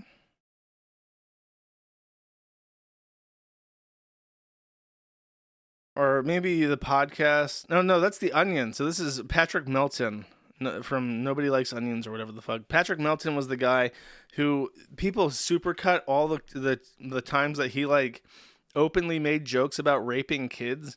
And it was like a 4-minute long compilation of him just openly threatening like Aaron M. Holt's family and Ricada. And it was just like the most like weird. I don't think Ricada, they're friends. But it was like the most bizarre, disgusting thing ever. So, I don't think I have the Baldo Ham on this computer. No, sorry. But for whatever reason, Ricada loves this guy. And maybe, hey, maybe Dax told him, like, having like a pedophile lightning rod sitting next to me has really helped with drawing A-log attention off of me and onto Vito. And Vito's like so dumb. He's like missing parts of his brain. He's just like this fat, gross pedophile. So he doesn't really feel pain. You know what I mean? You can just beat the fuck out of Vito and he won't even feel it. So Dick realized that this was like a huge boon to have this infinitely more contemptible person sitting next to him who doesn't like feel any pain because he's too retarded to feel pain like a sea sponge. So Mercante is trying to like imitate this perhaps. And he thought like, oh, this Patrick Melton guy, he's a big fat gross pedophile that makes completely inappropriate comments about other people's families and kids. Maybe he can be my sea sponge pedophile that people can make fun of instead of me. So maybe he's trying to set that up like a long-term gamut. Maybe I can get this guy to like be a fucking retard next to me. That's the best theory I have. Maybe you guys have better comments. Anyways, he says, just had a very emotional day with me and my wife. We are letting go of something that has amazing memories attached. It is so beautiful. The hard part was just being thankful for how, and then it cuts off. He replies to somebody saying, yes, couple of things to work out so that I can do specifically that and not fall into other shit. Working on me, wish it was faster, but I want to do it right. And then he says to Pest, I will likely be sentenced in late February. Once I'm sentenced, everything should be good. I think that his plea hearing is later this month, but I think he's hinting that he's going to either take an Alfred plea or no contest plea or plead guilty. I imagine that they're not going to let him Alfred plea out of this because like he has to, I think that they're going to let him walk with either probation or nothing at all and take a felony like they did with Ralph. I think that's their goal. Like if you want to be like a strung out crackhead endangering your kids, well, you can do that, but we're going to have to take your guns. Like, that's going to be the arrangement. He says, did you tell April I said hello? And then he says, yes, literally yes. So April's still around. I'm sure the wife loves that. I'm sure the kids love that. Women are beautiful when they find themselves beautiful. Usually they have a list of things to improve. Men too, but I'm not a fag. So what did he lose, chat? This is out of order. I'm not going to read all this. For whatever reason, Nick Rekieta on Tuesday published this extremely, extremely long, like, how to be like a manipulator. And I've read through this. It doesn't really make any sense. Rekieta should never become a writer. He has no idea how to convey thoughts coherently. He doesn't know how to be succinct. He doesn't know how to explain complex concepts in a way that's easily digestible, even when people are like actively trying to figure out what the fuck you're talking about. So it's like all this bullshit, and he's basically, I think he's trying to make a roundabout point about how evil people, like maybe Kino Casino and Aaron M. Holt, have like created this mythos around him with their evil manipulation tactics. But it just makes him seem like he's a wannabe sociopath or whatever, like a wannabe manipulator, like a guy who studies like pickup artist tactics. And it's just really bizarre. Not really sure what the fucking point is. But he made sure to let everybody know that he's a retard one more time. So what did they lose was the question. And the answer is the Hoe Shack. April M. Holt's Hoe Shack has been sold for $380,000. It is likely, as I said, now that his house has been formally listed for auction on Zillow to the tune of estimated $850,000, that he will be using this money to pay off whatever debt he has with the bank. If I remember correctly, his loan amount was something to the tune of $320,000. I believe it was a HELOC, a home equity line of credit, not a reverse mortgage, as I had previously said, which is a different concept that uses the home equity line of credit. So the auction house estimates that this will be an $850,000 house, but he took out a $300,000+ home equity line of credit HELOC against it. So because he's just sold the other house for that, and presumably he owns that free and clear as well, that he will use that to pay off that loan, and then he'll have some money in the bank to continue paying Randazza, to skin him like a fucking cat, An expression that I an expression that if long-term listeners might remember is something that I learned from Mercata. I never heard the expression there are many ways to skin a cat before that. So he's getting skinned in many different ways as one cat, unfortunately. Very painful process. I like their description, by the way. This foreclosure property is a great opportunity to invest in this neighborhood and generate potential profit. Save this property on auction today to receive updates. And that's just an advertisement for their platform. This is an investment home. You don't actually want to live here. This is the home you want to rent out to people. You don't, trust me, some weird fucked up shit. We don't even know why, but there's a bookcase in one of the kids' bedrooms that opens up to a sex dungeon. You don't want to live here, but it's a great investment. There are people out here in Spicer, Minnesota who would benefit greatly from this sex dungeon.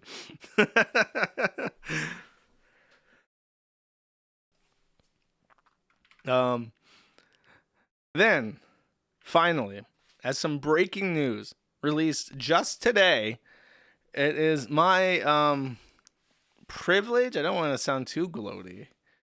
It is my duty. It is my solemn duty to inform you all, the KiwiFarms, that the state of Minnesota and the Supreme Court has found that Nicholas Robert Mercante is to be disbarred from practicing law. Because, not for anything fun, he is to be prohibited from practicing law because he did not keep up with the state's CLE, or continuing legal education. The law is a very fluid thing. Laws are passed every year, obviously. So if a lawyer doesn't really keep up with his education, then he can fall behind and be misinformed and uninformed about how the state operates. So they make you take classes every year. Certain attorneys that I speak to call CLE a fucking racket to keep making legal programs money for the rest of your life. But either way, the spirit of the program is that if you are a non-practicing lawyer, not keeping up with your legal education, you're not really fit to practice law. And in this case, Mercante has other things going on in his life, so he has fallen behind on his obligations to the state to continue his education in modern legal theory or legal education. And he's disbarred. He is no longer a small lawyer from central Minnesota, or as some people say, southern Minnesota. I remember somebody complained he's not actually in central Minnesota. He's like from south Minnesota or some shit. Anyways, he's no longer a lawyer. For now. Presumably, if he continues his CLE, he will be permitted to practice law. As it says here, it is hereby ordered that the lawyers referenced in Exhibit A are placed on CLE in voluntary restricted status as defined in Rule 12 of the CLE rules. It is further ordered that removal from CLE in voluntary restricted status is conditioned on compliance with the requirements of Rule 12D of the CLE rules, and the order shall be served upon the lawyers referenced in Exhibit A. So what it does, the bar submits all the lawyers not in good standing. Nick Mercante is apparently in good company here. There he is, Nicholas Robert Mercante, a lawyer under Exhibit A who is now on involuntary hold, voluntary restricted status until further notice. Such is life. Life comes at you fast, bro. Now, finally, to round this out nice and even, I have some Reddit content, and then I have a little game to play. So, if I missed anything, please think of it now, and I will ask after I'm done playing the game, if I missed anything. Okay. So, this is a Reddit post, and am I the asshole? Or am I the angel? Am I the angel 8 days ago says, am I the angel for accidentally ruining my autistic boyfriend's safe food? My boyfriend, oh, this is like a repost. Okay. My boyfriend loves stew. He wants to eat it every day for every meal. His favorite stew is beef tips and vegetables from a local place, but it's really expensive. Like $47 for a big bowl. They don't do small orders for takeout, and he is grossed out by leftovers, so more than half of it gets wasted. We've had a couple arguments about it. He says I don't understand his brain. I say he doesn't understand our budget. Recently, I looked up some recipes, including doing a dissection of takeout food, and tried my hand at making a home-cooked replacement for stew tonight. He loved it for a few days, and then one night he was hanging out with me in the kitchen and saw me put tomato paste into the pot. He was really upset and demanded that I make the soup without the paste. I told him that it would not taste the same, and he said that it would be better because he hates tomatoes. They're not a safe food for him. So I made the soup with no tomato paste, and big surprise, something felt off about it to him. Instead of admitting that the tomato paste was unnecessary, he threw a fit and told me he didn't want home-cooked food anymore if I was going to play with him and not take his safe foods seriously. He thinks I changed more than just the tomato paste in an effort to get him to admit he was wrong. $400 in stew orders later, I had an idea to ask the chef when we were picking up the order if there was any tomato paste or tomato products in the stew, and lo and behold, there is tomato in the recipe. Fucking tomato paste. In my mind, this was great because I thought he would get over it if he knew his original perfect stew had tomato paste in it. Like, oh, I guess tomato paste isn't that bad then. But it was the exact opposite. He walked out of the restaurant without saying anything and then refused to eat the stew that night and hasn't ordered again. And he's been ignoring me a while, sulking around in the house, using his whiny voice a lot, and slamming things. His sister also texted me to tell me I'm a selfish asshole for needing to get back at him by taking his favorite food away. I literally just wanted to stop spending insane amounts of money on stew. I wasn't trying to hurt him or ruin his life. I'm not autistic. I can't really wrap my head around caring this much about a single ingredient. I genuinely didn't see this reaction coming. We've been together for 4 years, and he's only had 3 other fits like this. The other ones were pretty reasonable. Those were also a little less intense and didn't include input from his family. This is the first time anyone in his family has ever spoken to me like this. So I've been back and forth between y'all are overreacting and what have I done? Am I the asshole? It sounds dumb when I write all out for a living.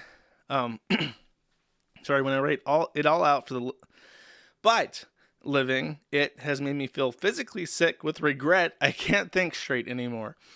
ETA, I'm getting ready for work right now, and I can't respond to individual comments. And then update 1. The stew place is a catering place with a mini restaurant, so anytime we order takeout, we're ordering a catering amount pretty much. It's not stew made out of gold. LOL. We order from there 2 to 3 nights a week. It's not the only thing he eats, but it's in his top 5 foods. He doesn't eat this unreasonably every single day. He has a job and contributes money. I'm not funding his entire diet. We do mix money, so even if he pays for it. He works part-time and I work full-time. Bills are probably split 70-30. Dude, she tried to cook for him. Yeah, 4 years wasted, bro.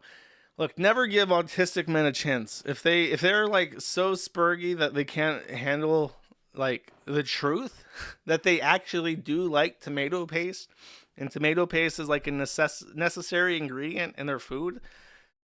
Like don't shoot the messenger, bro. Stop dating man babies. That's the takeaway. You want to know something fun fact about me?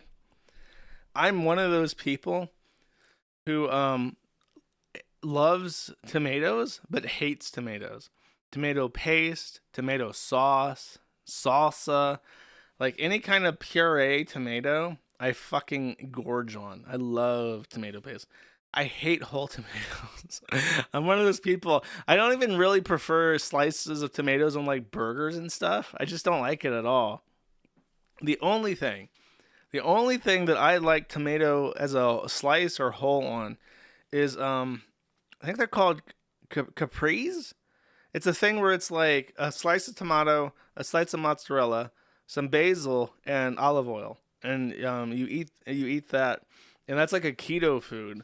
I like those a lot, but outside of that, I don't like those things. Caprice, yeah, that. Yeah, I don't like it on a burger. I just don't. I prefer onions. I mean, if there is tomato on a burger, I don't hate it enough that I will peel it off. But if I assemble my own burger, if I'm cooking, I will not put tomato slices on it willfully. I just don't. I don't like it. Caprese. Hey. Tomato sauce on pizza, bro. It's great, but I don't like it. I don't like it whole. I knew a girl when I was in middle school, and she legit brought whole tomatoes to lunch and would eat it like an apple. I'm just like, what the fuck is wrong with you? How would you do this?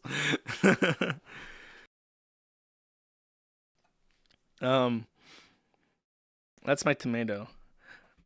I can't imagine not liking tomato as a puree in a stew, though. Like, that's weird. I mean, if you ever have the opportunity to eat Georgian food, they make something called harcho, and harcho soup is one of the most amazing soups on the entire planet. And I say that as somebody who really, really likes soups, especially soups with, like, stock in it. And I believe that one of the key ingredients to harcho is plum sauce, or like a plum puree. It's very difficult to find. You have to make it yourself usually.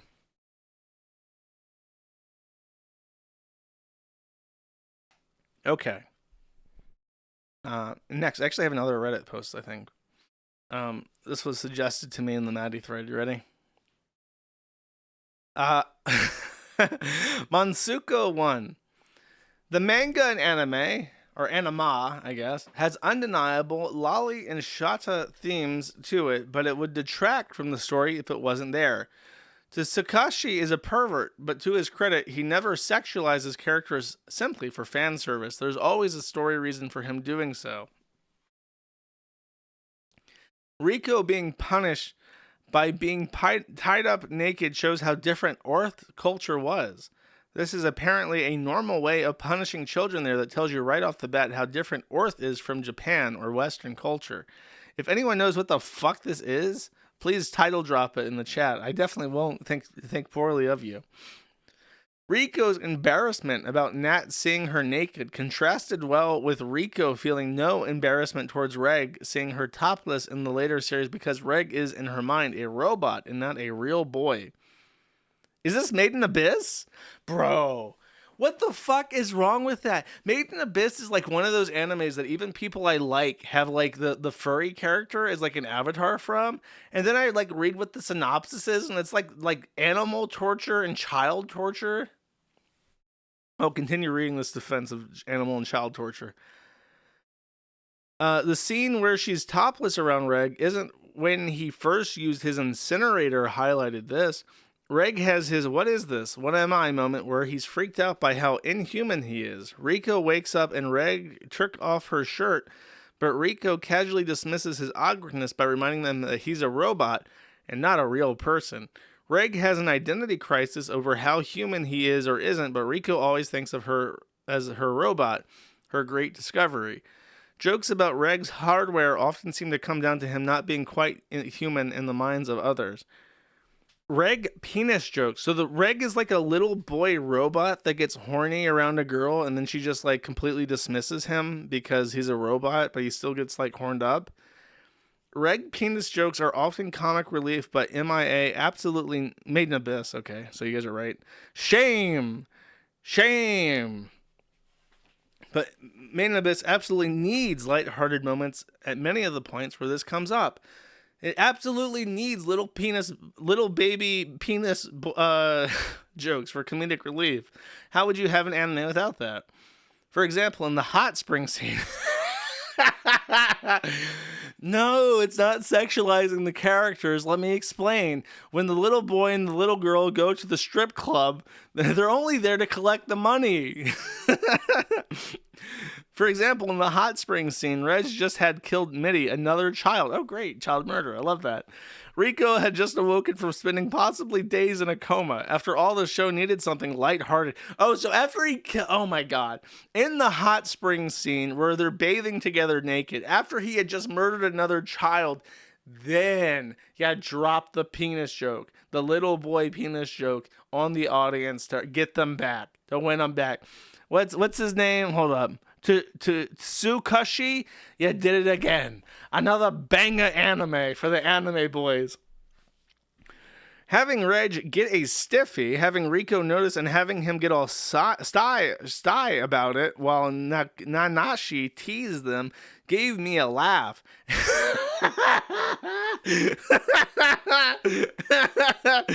After a series of very heavy events, I needed that laugh, and so did other audience members. It helped remind me that after all that had happened, they were still just kids. Bravo! Bravo, Tsukushi! Bravo! Banzai! Awesome. Thank you, and Japan. Okay. Before we thank Japan too much, I have one more thing that I want to do with chat before I read Super Chat. See if I missed, okay? And that is a game that has taken the world by storm. We're no longer going to look at the Dominion of India. We're going to look at the country of India. And we're going to do something that many people all around the world has tried to do, okay?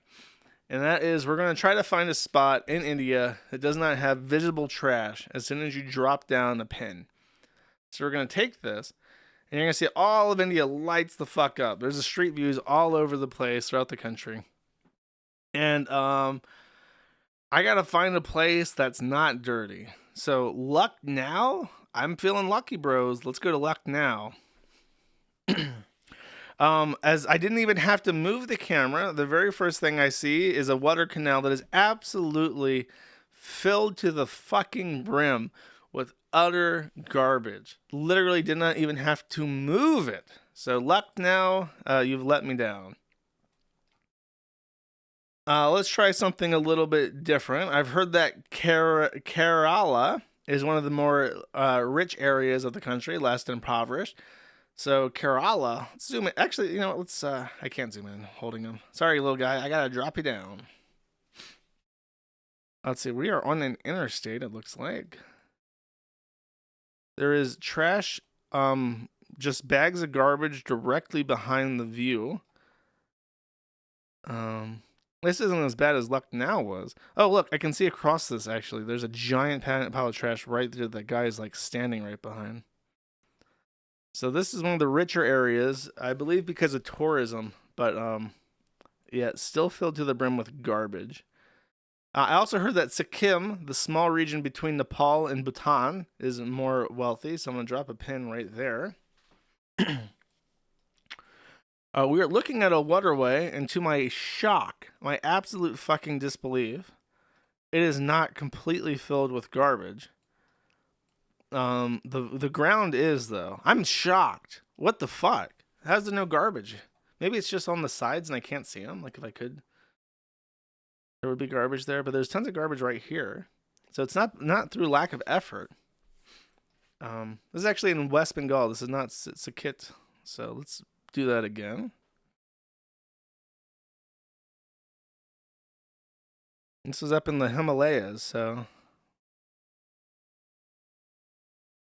Why am I still in West Bengal? I want to go to Sikkim. I just keep going too low because there's not that many streets in Sikkim. Namichi, Dentam, Ravangala, Soreng, Pakyong. Pakyong, I like how that sounds. Let's see what's in there. See a couple guys chilling out. Bunch of mopeds. A bunch of stalls. Looks poor. No trash, though. Think that this is too Asian. Oh, it's like a... Wait, what is that guy? What's he doing? He's like it's like a female officer of some kind, and she has that stick. Is that like a beating stick or like a walking stick? It looks like a beating stick, not a walking stick, chat. Maybe she beats people who litter. Maybe that's how they figure this out in Sikkim and Pakyong. They say if you throw any trash on the ground, I'm gonna take this fucking stick and I'm just gonna beat you with it. So I think that's how they figured things out here in Pakyong. Good for them. I like this. This is decent. I've lived in worse. I'm gonna be real with you. I lived in worse. No trash anywhere. Hey, this looks like, look at all these cars. They don't look like total fucking wrecks either. Pakyong's the place to be, chat. Pakyong. That trash. That does look like trash. I guess that Market Street, they take a little bit better. I mean, this isn't like full on trash bags on the fucking sidewalk. It's still a little bit dirty, but they clean up by the markets at least where the food is. Good for them. I'm happy. I think. Oh, look, there's a dog. Oh, by the way, there's another game that you can play while playing the India game. And that is to find a cow. So let's go. And there's so many people, they can't really do that. Odisha. Ooh, how the fuck you pronounce this? Yasuguda. Okay, let's check out what's going on with Yasuguda. Oh my god. Brayanga. Okay, I want to go to Brayanga. And I want to see if they have any cows hanging around. Brayanga. There's some trash on the road. There's a dog. Hey buddy, what's up? Mobile shop. Mobile phone repair. Oh, there's the trash. That's the designated pile right there, I think. Bunch of trash over there. No cows, though. Is that a cow? No, it's like a weird brick. They got dogs. They don't got no cows. When I first played this, I saw cows all over the place. Maybe the cows are going to be on this side? On the Raj side? Because then it's like...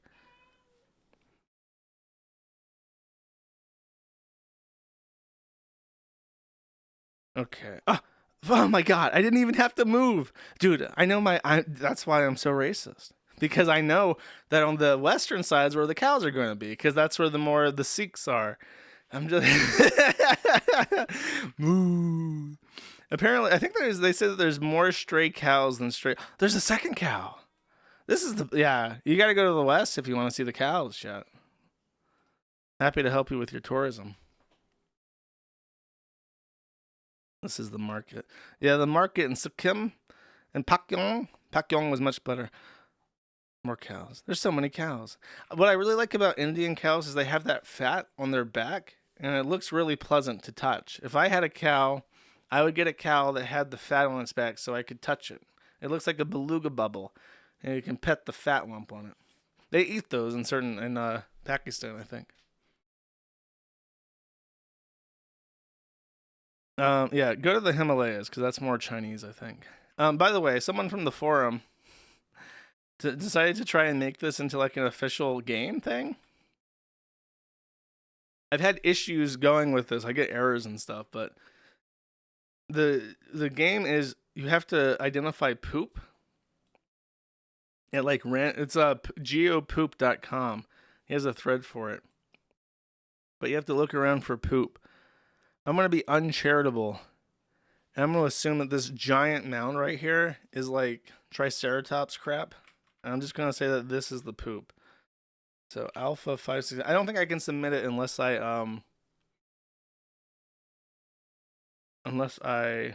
am logged into Google or something.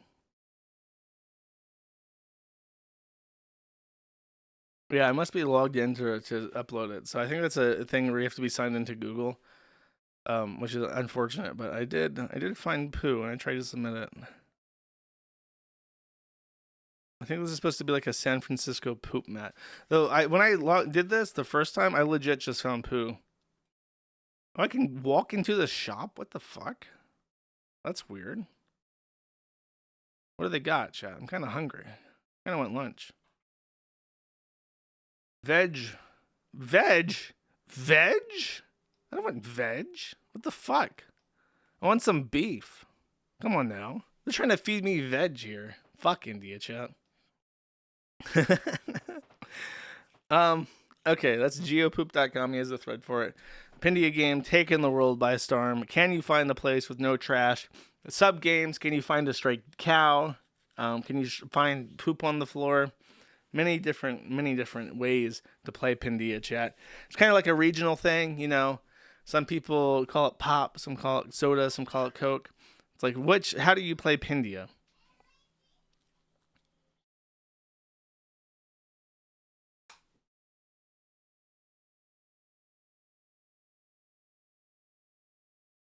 Okay. Let's do the super berries then. I don't think I forgot anything.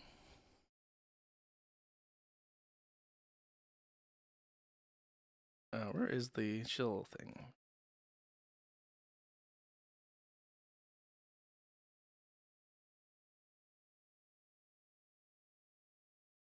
Okay.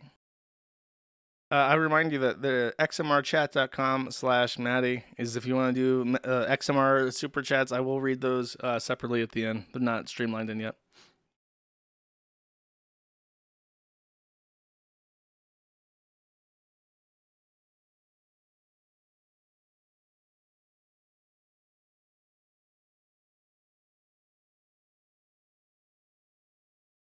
Okay.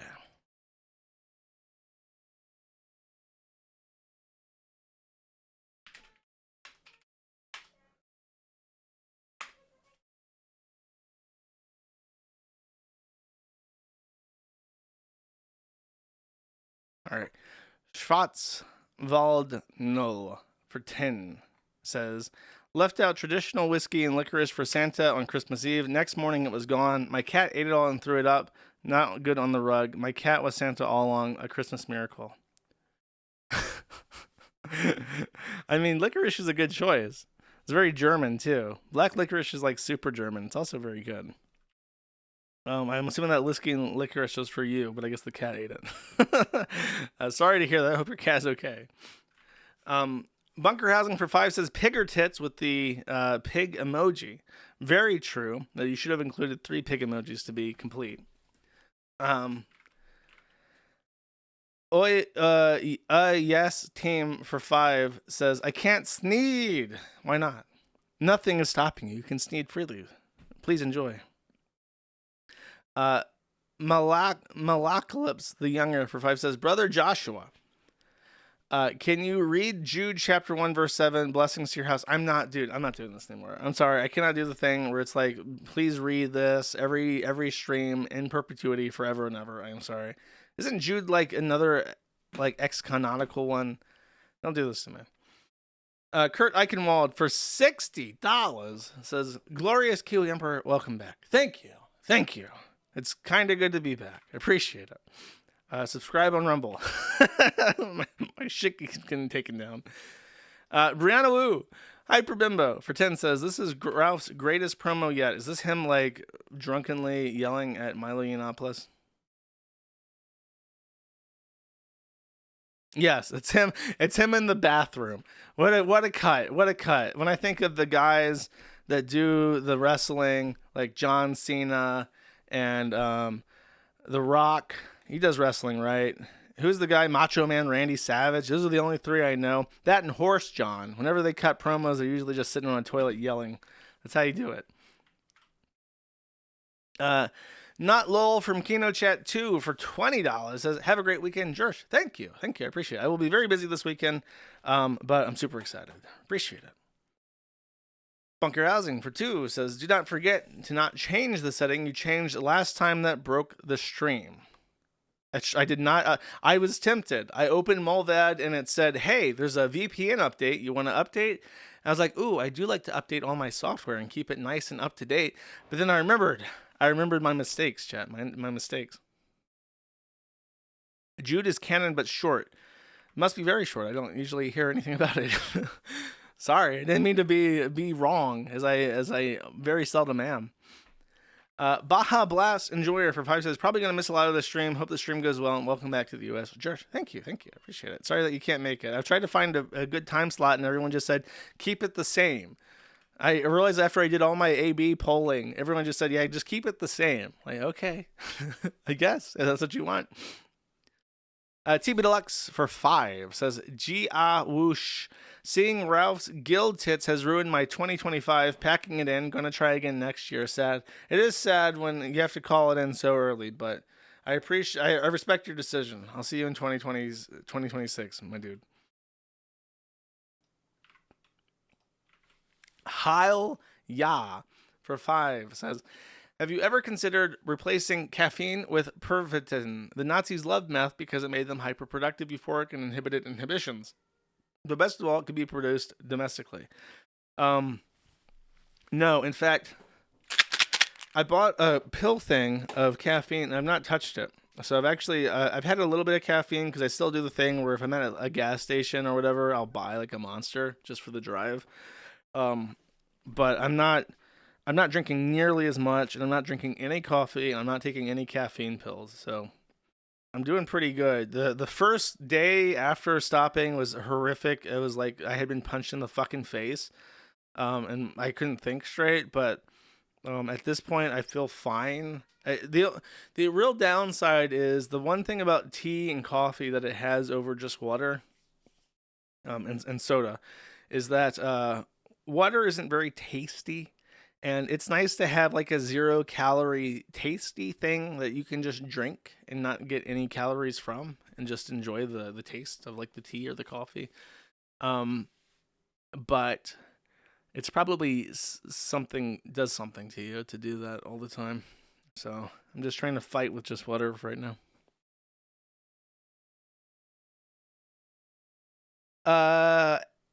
Logistical Nightmare for 10 says, happy pizza day, Josh. Have you ever had a chance to read Butch Killigan 2? Big ups to Sven for getting it out. Also, shout out to the Kiwi Coloring Corner. Some fun Kiwi community all around. No, it is being held at the Post Guy's place, and I haven't had access to it. So one day I'll have to have them send me stuff again. Thank you. Weevil Greeble for 1 says, when you guys start lobbying by your estimate? Our first actions before we even get the site up is we want to start filing FOIAs, because FOIAs are a very time-sensitive thing in regards to when you can start responding to their responses. So as soon as the entity is incorporated, I intend to do at least 2 FOIAs, maybe 3 actually. There's something that I want to look into, and we'll go from there, because that I can do with just Harden, and Harden can benefit from that without having to do anything to help him. As far as lobbying goes, it can't be before Trump, obviously, and we'd have to get money first. Once the financials are stabilized, we have a general idea of how many members we're going to have and what the baseline like annual income is going to look like, we can start deciding how to do stuff. And then we'll probably lobby, if we do lobby this year, in like the cheapest states to lobby in. Like the extremely impoverished states of the country are very cheap to lobby in, because they don't really have as much economic interest. So we might try to pass something in a state just to see how it works as like an experiment, and then move from there. Bunker Housing for 5 says, I am from Sweden, but I promise I do no swatting. Also, quartering pay out the reward money he put out for catching TORSWATS. I have no idea about that. The guy should contact him then. if he wants that money. He probably would pay out. 11th Circuit for 2 says, I don't have to spend money to rebuild my house after a natural disaster because my state government isn't retarded, so here's $2. A slight at both North Carolina and California at this point. Thank you. Uncredited for 5 says, guys, I met Josh in person and he had painted nails. He let his hair grow out. Guys, I think he's trimming. Oh no, I have been identified. Banana Plugs for 5 says, happy pizza day, Josh. You're my favorite non-Slav always. Had a disappointment today, so a bit hurting and can't eat. Enjoy one for me, please. Also give ZFS a try. I think you lost your debate with Crunklord. I was paying attention to that. As far as I'm on a diet, so I can't eat right now. I'll get one eventually, but I'm really cutting back. I gotta be sexy. Apartment Archive for 5 says, this is low tax animation I asked about last stream. I think you were on break when it dropped. Okay, I will check this out.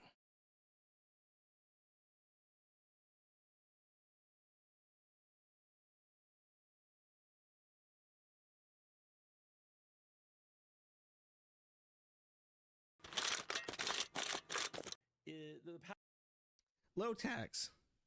Now that you're dead, can you give us a weather report? The power of Christ is just.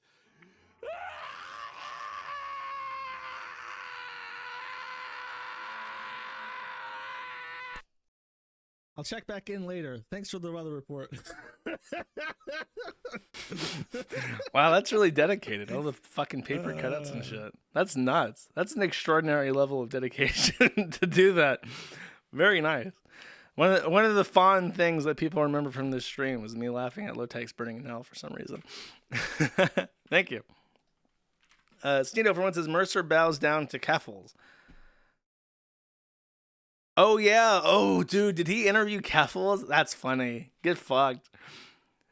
Sneed and Feeding for one says California, the anus of America. Oh, my God. I guess that's true. It does get fucked in the ass. It does get burned down. Even the things that destroy it are flaming. Isn't that ironic, chat? Chloe Dante for 10 says BitChute to this day loses videos. It has never explained why. They've claimed to have fixed it a dozen times. The page stays up, but the directory of the actual video file is empty. That's not very promising. Yikes. Thank you. Sneed 14421 for 2 says, I know your Gumroad got zucked, but if you ever get the chance to make extra content again, you should watch the Louis Theroux autism documentary. I've watched that documentary like 5 times, bro. We used to have movie nights, or we still do, but I used to be more active in them. And we watched that documentary a couple times. All Else Fails for 20 says, weird how quickly fresh water becomes the most scarce commodity overnight. I sure hope that wasn't a test for the future. Well, I mean, it wasn't overnight. It was very meticulously shut off by the government repeatedly. Definitely wasn't an accident. Thank you. Mizo Sal Pinks for 60 says, I was a Gumroad member since it started, so here's my payments for this year. Thank you. Thank you. I appreciate it.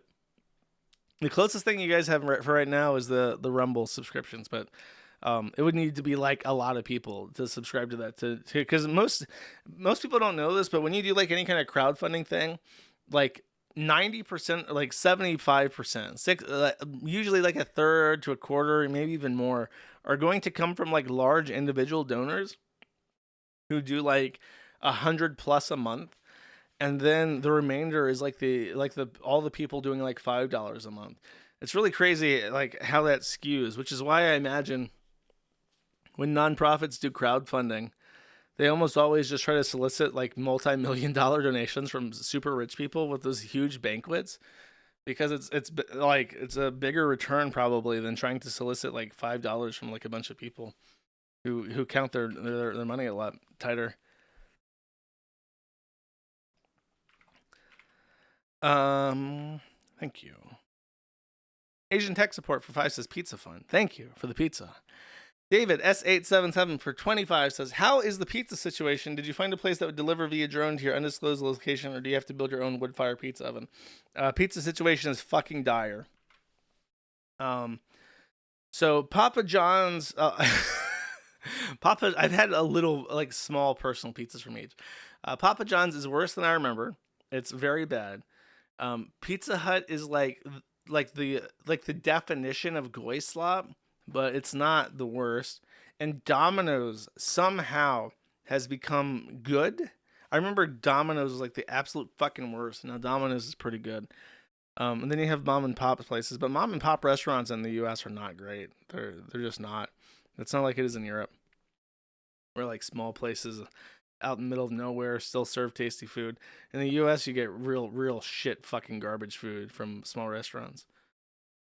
Unless they have like a reputation or something. So I'm probably gonna have to make my own if I ever want to get it again. Thank you. Sneedo for one says, Amanda is a crazy, insufferable bitch that goes on arguing on Zitter. A couple years ago, used one of her voices in an AI song. She wanted them banned. Suffa, Amanda, and Ray Fags. Oh, the voice actress. I was very confused about what the fuck you're talking about. Yeah, Suffer Ray Fags. I mean, Suffer Azuka Fags too, but also Suffer Ray Fags. Dragoons for 5 says, my sinus is hurt and can't think of anything funny to say, so have some shekels, you Israel lover. I appreciate the shekels. Thank you very much. Sorry about your sinuses. My hamster is a turf for 5 says, can you wish my Pajit a happy birthday? His name is Ray Paju. Very interesting Indian name. Happy birthday, Ray Paju. Don't take my kidneys for 5 says, petition to rename Meta to Mark to Mark Zuckenfuck. I like it. It sticks. I like it. Blorp Bloop for 20 says, had to endure 2 unskippable manifestation adverts on Rumble mobile app just to send you some money. Fix the Gumroad. Fuck you, manifestation faggot. I cannot fix the Gumroad. It is taken from me. Stripe and Gumroad will not reply to me. So, sorry. Thank you, though. Sneedo for 5 says, here's a KiwiFarms related Regnant segment. I already read that, I think. I think that's exactly what I just read. Thank you. Blorp Bloop for 5 says, oh ho, foundation exists now? How can I send money? So the way that it works is the third board member is a tech guy, and he's just fucking around with that. I'm doing like the legal stuff with Hardin, and I'm preparing for it to launch.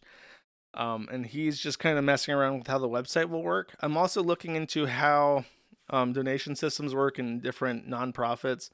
A lot of them just use Stripe, but some other ones use other alternatives. I think there's one called Anadot, which is used by the GOA, the Gun Owner Association, at gunrights.org. And then there's one used by the Mozilla Foundation, I want to say, that looks really nice.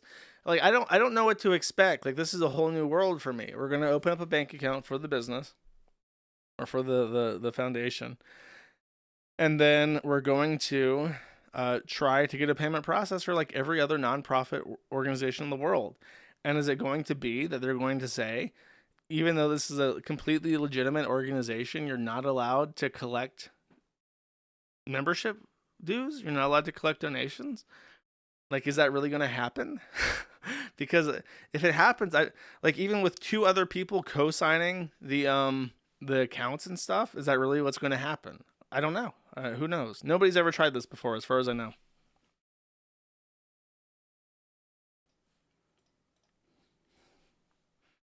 Belligerent Brian for 2 says, thank you for the stream, Josh, and good luck to all the Ghost Show community for the Ghosty Awards tonight. Ralph is fat and gay. I don't know what that means, but thank you. I appreciate it. Hope I win. Pashmina Ham for 2 says, no one cares to talk about the epidemiological dangers of immigration. Governments pretend to care about COVID, but won't screen to test a Caribbean inward who probably has malaria, dengue, and Zika. Not to mention TB. If you let in like a bunch of people from the Philippines and shit, they have TB still. It's basically eradicated in the U.S., but thank you. Blurp Bloop for 5 says, venlafaxine is the name. It's a combination antidepressant and antipsychotic. Sounds necessary. I'm going to be real with you. Bunker Housing for 2 says, we're about to get a good helping of pigger tits. At least it's not as bad as the trans surgeries board on Reddit. I don't think anything is as bad as that.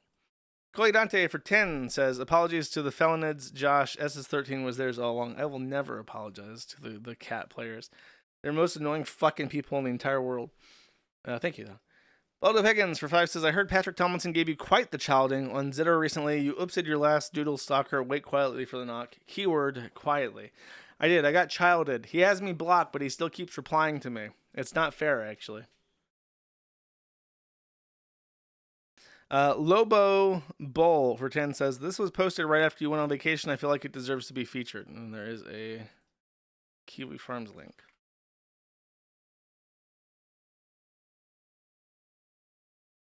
It is the exact same animation I already played.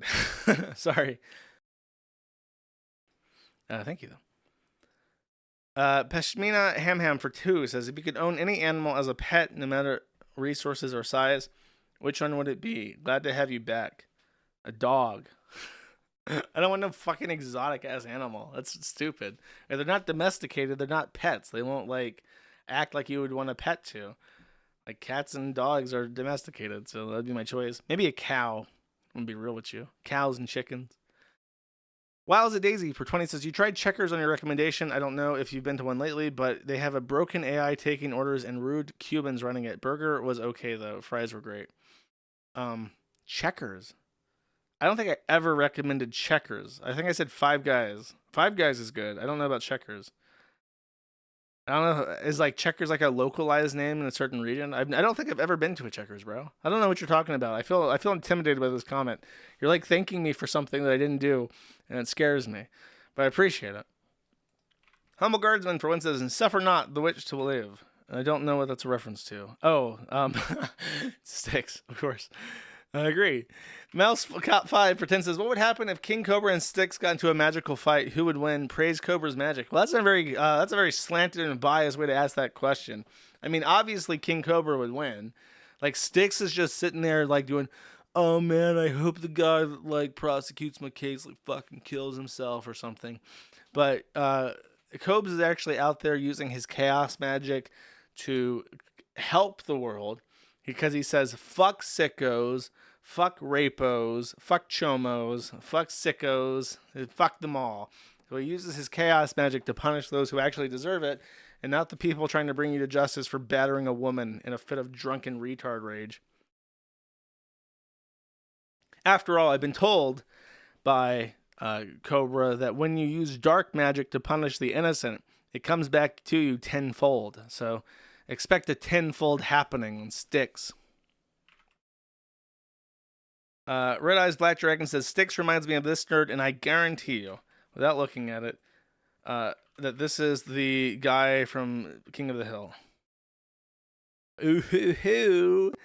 Oh ho ho ho. Is it the guy from Mr. King of the Rackley? Hill? Yes. Yeah, I'd like to have a word with you about your son, Ward. You see, he and my boy Bobby are playmates. Excuse and me, but I'm Ward Rackley. You're Ward Rackley? It's one of my many monikers, yes. I'm also known as Mandelgar of the Northwoods, and in certain company, Austin Osman Starklabartard. How old are you? 30? 40? Not even close. I am 5,000. Don't you have some friends your own age? Someone to drink with? Maybe a girlfriend? And waste my seed on a common harlot? Not likely. When the time is right, a maiden will be delivered up to me. Probably from the east. Some of this isn't your fault. Dude, this show was so fucking ahead of its time. It's unreal. Unfucking real. That's incredible. That's great. I forgot. I mean, he looks just like him, but that's pretty on point. Humble Guardsman for 10 says, "Happy Curry Day, Saar." Curry sucks. There's not a single curry I've ever tried that I really like. Lamb vindaloo is like okay, but there's nothing to fucking get dysentery over. Thank you. Guy Safari for 20 says, "Happy you're back, Noel. Cool intro last week, but my introduction to this remix is a fucking YouTube link." Yes, it is. Okay, let's see what this is. Is it just like a song? Oh my god. Okay, I'll see what this is. It's a short. Wait a minute, y'all thought I was Spanish. Racist ass nigga, and I'm not even Spanish. I'm a big nigga, eating all the chicken, stealing all the jobs so you niggas can't get cheddar. El Castillo, watermelon kisser, Kool-Aid stain on the shirt, probably it's a nigga. El Castillo, watermelon kisser, big nigga, eating all the chicken, stealing all the jobs so you niggas can't get cheddar. Big nigga, wait a minute. That's pretty great. That's great. I'm so happy that AI has come to this point where we can just enjoy things like this. Thank you. Antis for one says, "Vote Antis 2333. I'll do Devella greeting." I don't know what that means. Snato for one says, "I remember you talking about that narrator fag on an older stream. He said he called in on a stream and later tried to hide his KiwiFarms affiliations." Yes, he did. He got called out on it, so he hid. Lord Bloop for one says, "There's a player on the Real Madrid basketball team with the name Lola." I'm not joking. It's on TV right now. That sounds pretty Spanish to me, bro. Koi Dante for 10 says, "The gif of Ralph wandering shirtless past his camera looks exactly like in Outlast when you're hiding in the locker and the big guy is searching the room." Dude, I'm telling you, it's a horror movie. You just need that, like all the sounds of him moving and shit. Thank you. Buck Rousing for 2 says, "Hee Medicare literally got a zillion notifications about Milo calling Ralph pigger tits. You think Milo got some hot goss on Ralph that we can get to munch on?" Maybe it would be like super old. It would be like weird things from Gamergate. Antis for one says App VT this year started great. Al Coffee got leaked, serves him well, pretending to be sex educational. Not sure what that means. Northlines for 10 says you fucking B tweeter. That's what I was referencing, bro. Is this just the clip? Yes, it is. I'll play it again. It's my favorite. Walgreens Americans. Been shopping here for about 3 months. Been posting on Zitter a couple weeks. Counts Bluffs. Give me like that cold inbred fucking feeling when I shop in there. I'll be putting everybody on the net as baby rape. As a V tweeter. Wait, where's the fucking dog? You gotta put the fucking dog on the net as a baby, as a V tweeter. What's the difference, really? Okay, YouTube's not gonna load. Okay. Thank you, YouTube. Thank you, Neil Mahan. You watch and see, bitches. I'm gonna put this dog on the net as a baby tweeter too. You fucking V tweeter. You fucking V tweeter. Perfect. I was deliberately referencing that. Thank you. Melon Slot for 2 says, is Ralph left-handed? Him playing with Memphis Micro all the time could have caused the bifurcated titty. I don't even want to think about that. Cole for 1 says, Josh, we are begging you to rechat. This wasn't Rev in the picture. It was a GF and friend. Oh, okay. Okay, whatever, bro. I don't care. I just do not give a... it should be the first fucking picture in the thread then. Stephen Rith for 1 says, Josh confused Rev with a fat dyke. He looks like anime sucks Copenstein. I don't think so. Tetramax for $50 says, asymmetry needs to be done right, like swept hair. I mean, that's different. Your hair is still symmetrical. It's just formed in a certain way. It's not ugly to have a pin on only your left side either. Like, fashion statements can be asymmetrical if they're done tastefully. Thank you. Sneedo for 1 says, imagine the Mexican sitting in the stall listening to Ralph curse out Milo in English. I mean, it's probably not too unusual. All else fails for 20 says, one interesting side effect of more places allowing free speech is that people like Milo are no longer outliers. Milo was popular because he was banned, not because he did anything interesting. Yeah, in a way. He did have some suave to him, but he didn't keep up. Thank you. Rickenbacker for 20 says, I may have missed the Howling merch run, but I found another way to raise for the banner. And then it's a link to the picks and gives thread. It's taking a very long time to load. I'll circle back to it. Ice Mexican for 10 says, 'twas New Year's Eve and all through the chat, nobody was trolling, not even the rats. For our bossman was in a cold cell block, sucking some cock for a dime-sized crack rock. That's so mean. Bossman would never do that. He hates the gays. He said so. Thank you, though. Oh, there's a continuation. Ice Mexican for 10 says, for he gambled with dice, coins, and cards, but was fell to the hardest on a crime bet with a car. For months we shall wait for our jack, of all felt to return, for content the rats will yearn. Yeah. Yeah, I mean, we're writing songs for him, apparently. Melodies for him. Oh, neat. Okay, the thing loaded. Thank you, by the way. This is the banner. That is pretty cool. That's a nice flag. I don't know where you would put this, though. It's a little bit too complicated to be put on the flag, because the skull is the small part. It is nice. Thank you. Sneedo, for 1 says, if they're considering letting Bossman out if he finds a place to live, I wouldn't be surprised if his mom pays the rent and eventually gets evicted out of an apartment due to his rages. Yeah, he needs to live in like a trailer or something out of earshot. The Bugs, for 1 says, I hope those Califags don't move to other states. House prices are going to go up more. Yeah, dude, they just need to burn. Is what I would say if I was a Republican. Oh, dude, I forgot something I was going to bring up. I didn't even read this. I'm going to find it. Here it is. Okay, I forgot to line this up from Telegram. This is Keith Olbermann replying to someone named Angela Belkimo. James Woods' house burned down, and one of the many celebrities who lost a house in the Hollywood Hills. James Wood loved his house and was also like a Twitter conservative. So Karen Piper says, James Wood's house is burning down. It's karma calling. To which Angela replies saying, I'm not a fan of James Wood at all, but being happy his house burnt down isn't the answer. Be better. To which Keith Olbermann replies, who I will not reiterate my full history with him, but Keith Olbermann is an interesting character, replied, this is the attitude that lost the election. They will not compromise. They will not convert. They will not be human. They must be defeated, and any chance to bruise or batter them psychologically must be exploited. I want to see, did he reply to this? I'm only going to read his replies. He did not. But she replied, says, I could rate you a laundry list of things that lost the presidency, House, Senate, popular vote in every single swing state, but having an ounce of humanity isn't one of them. Keithy, very cute.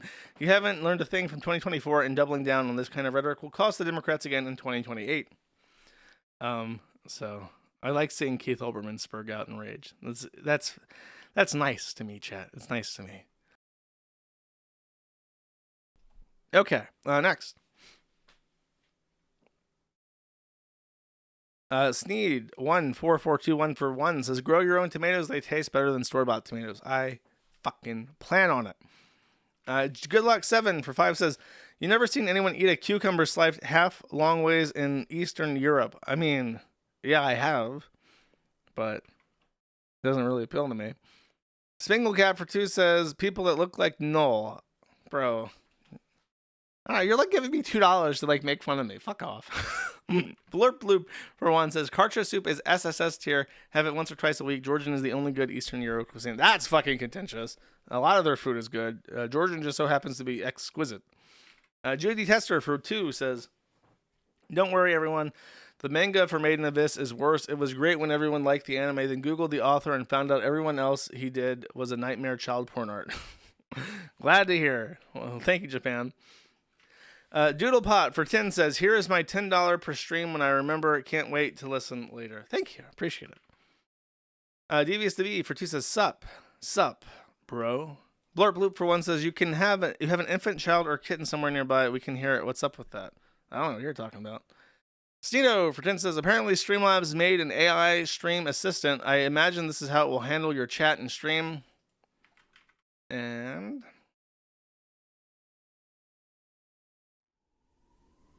oh, this.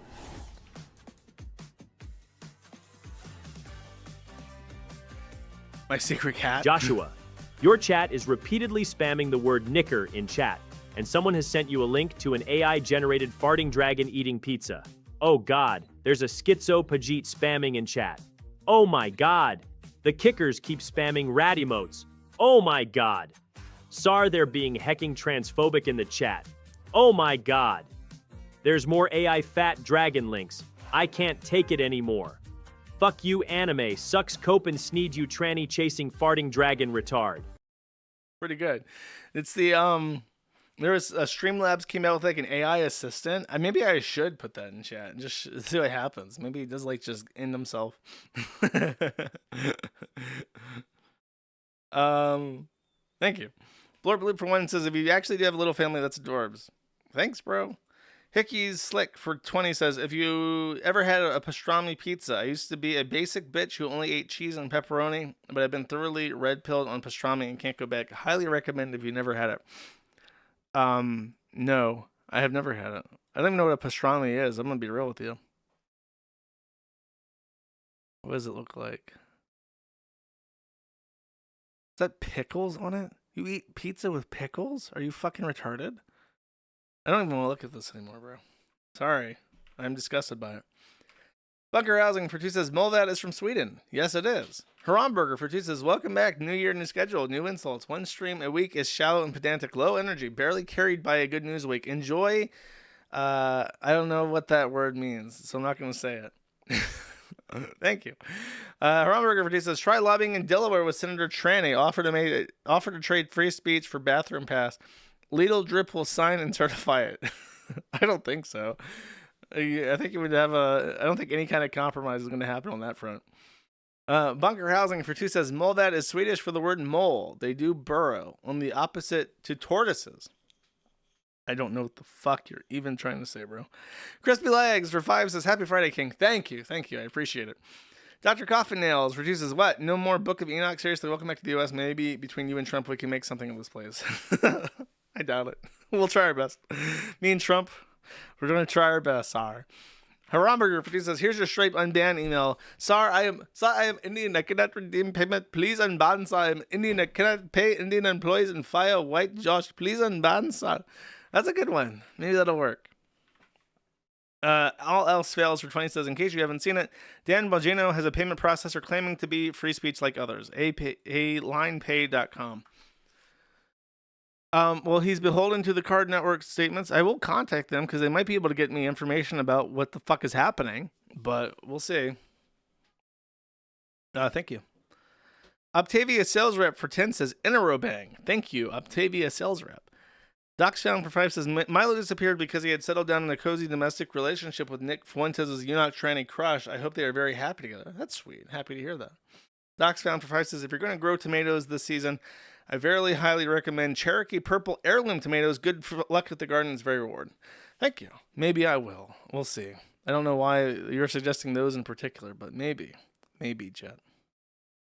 And then, on the XMR chat, let's see what we got. We got a couple, actually. Holy shit. I was not expecting that.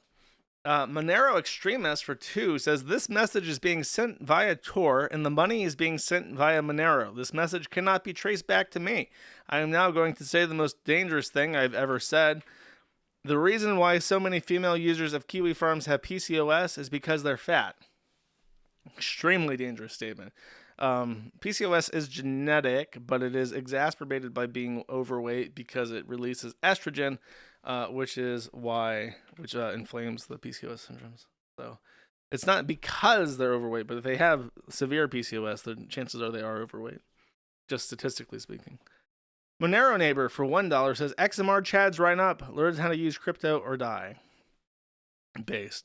Timisk for 7 says, you choose have a drink / shared apartment / fight, or Fed smoker Ted Kaczynski.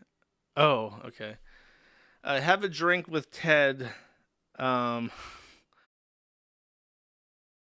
wait. I mean, this is impossible because I don't want to fight Terry or Ted, and I don't want to live with Terry, and I don't want to live with Fed smoker, and I don't want to fight any of them. And I don't want to die. I cannot solve this puzzle, Saar. Sorry to break it to you. Spastic Schizo for 10 says, your internet issues would probably stop if you stopped using Molvad for European optimal download server locations in New York for some reason.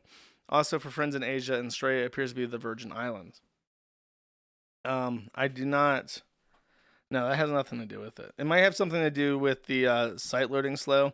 I've learned that Ashburn is like the best server, so that's what I usually stick to. I might get my own at some point, like my own connection, and just set it up privately. Meat Spaceman for 2 says, thank you for all you do for the capital I internet. Take some XMR and do a harm to the banking system and weaken the state apparatus. I'm trying my best, bro. Thank you. XMR Chud for 5 says, what's your favorite dog whistles for heckin' valid minorities? Mine would be lunchtime rowdies for neighbors and goon clowns for trannies. Thank you for implementing XMR chat. We privacy schizos are pleased. I just say neighbors for black people. I do like goon clowns for trannies. Once that story broke out, I immediately said that goon clown is like a great insult. So I have called people goon clowns before, just kind of like off the cuff. The real Donald Trump official for 15 says, according to the IRS tax code, almost no one actually owes federal income tax. People only pay it out of ignorance and fear. Well founded. Everyone should read A Tax Honesty Primer by David M. Zuniga. I'm pretty sure that if I say I have no taxable income, they will get very mad at me and make my life difficult. Michelle Obama for 5. Thank you, though. Michelle Obama for 5 says, Medic. Thank you, Michelle. Patrick Tomlinson for $10 says, the fag-infested land of California is burning. The fire of God's wrath is sending hundreds of those filthy Californian beasts straight to hell. Thank you, Patrick Tomlinson. Dumbledore for 1 says, testing neighbor. It worked. Jim Stewartson for 10 says, I've seen you joined forces with Balls Gang under the direction of Mike Flynn to troll me into suicide. Good luck, Joshua Moon. I forwarded your info to Jackie Singh. Also, what is Monero? I've sent this message using it. Will I be enjoying prison? Yes, eminently. Thank you. Neighbor for one says, why are the Kino Casino people so autistic with their bots rating other chats and AI streams? I have no idea what you're even talking about. Sorry. I really don't. Shebang Bish for one says, thanks for setting up shekel donations, dear Steener. Good luck with your endeavors in 2025. By the way, did you get my email about the RSS feed? My inbox currently sits at 115 unread emails. I probably did, but you'll probably need to wait between 2 and 4 weeks to get a reply. I'm working on my backlog, but there's a ways to go, let's just say. Thank you. Let me double check, make sure I didn't get anything from either of them. And let's see. Fortier for 2 says, this is the last one, the last two. I like to put this towards opening the KF link, making fun of you. Okay, hold up.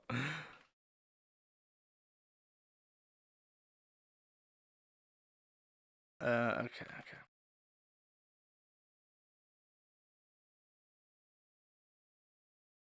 It's loading, and Haramburger for one says, I know exactly which crypto hag is sitting Monero. Expect the knock altcoin child. I don't think I know child will not. Monero is a safe currency. And of course oh wait, it's loading. The KiwiFarms is trying to load. Trying my best, chat. Why is it so fucking slow? This might be because of Moldad. Then again, I don't know. Maybe I'll try opening it in a different browser and downloading it. Oh wait, okay, it did load. Oh, okay. So this is it. It's this fucking dog. I went through all this shit just to see the stupid fucking dog picture again. I'm happy everyone gets what they paid for. I'm glad we're all satisfied, and the stream, the chat, they're enjoying their content. Great. Awesome. Okay. Thank you very much for watching. Very pleased to see 3,000 people tune in. It makes my heart grow a little bit larger, especially because I just changed everything up and I don't know what to expect when I do that. I will see you guys on next Friday, of course. And by next Friday, I will be the president and treasurer of the United States Internet Preservation Society. Exciting times. See you then. Take it easy. And shout out to Hardman Working Hard for this new song, Song of Peace, about my favorite people.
Well, I wonder what's inside, no beacon, we will never tell. One touch and you really wanna hug an infidel and say, now pull my finger, see you on hell. No, just a break,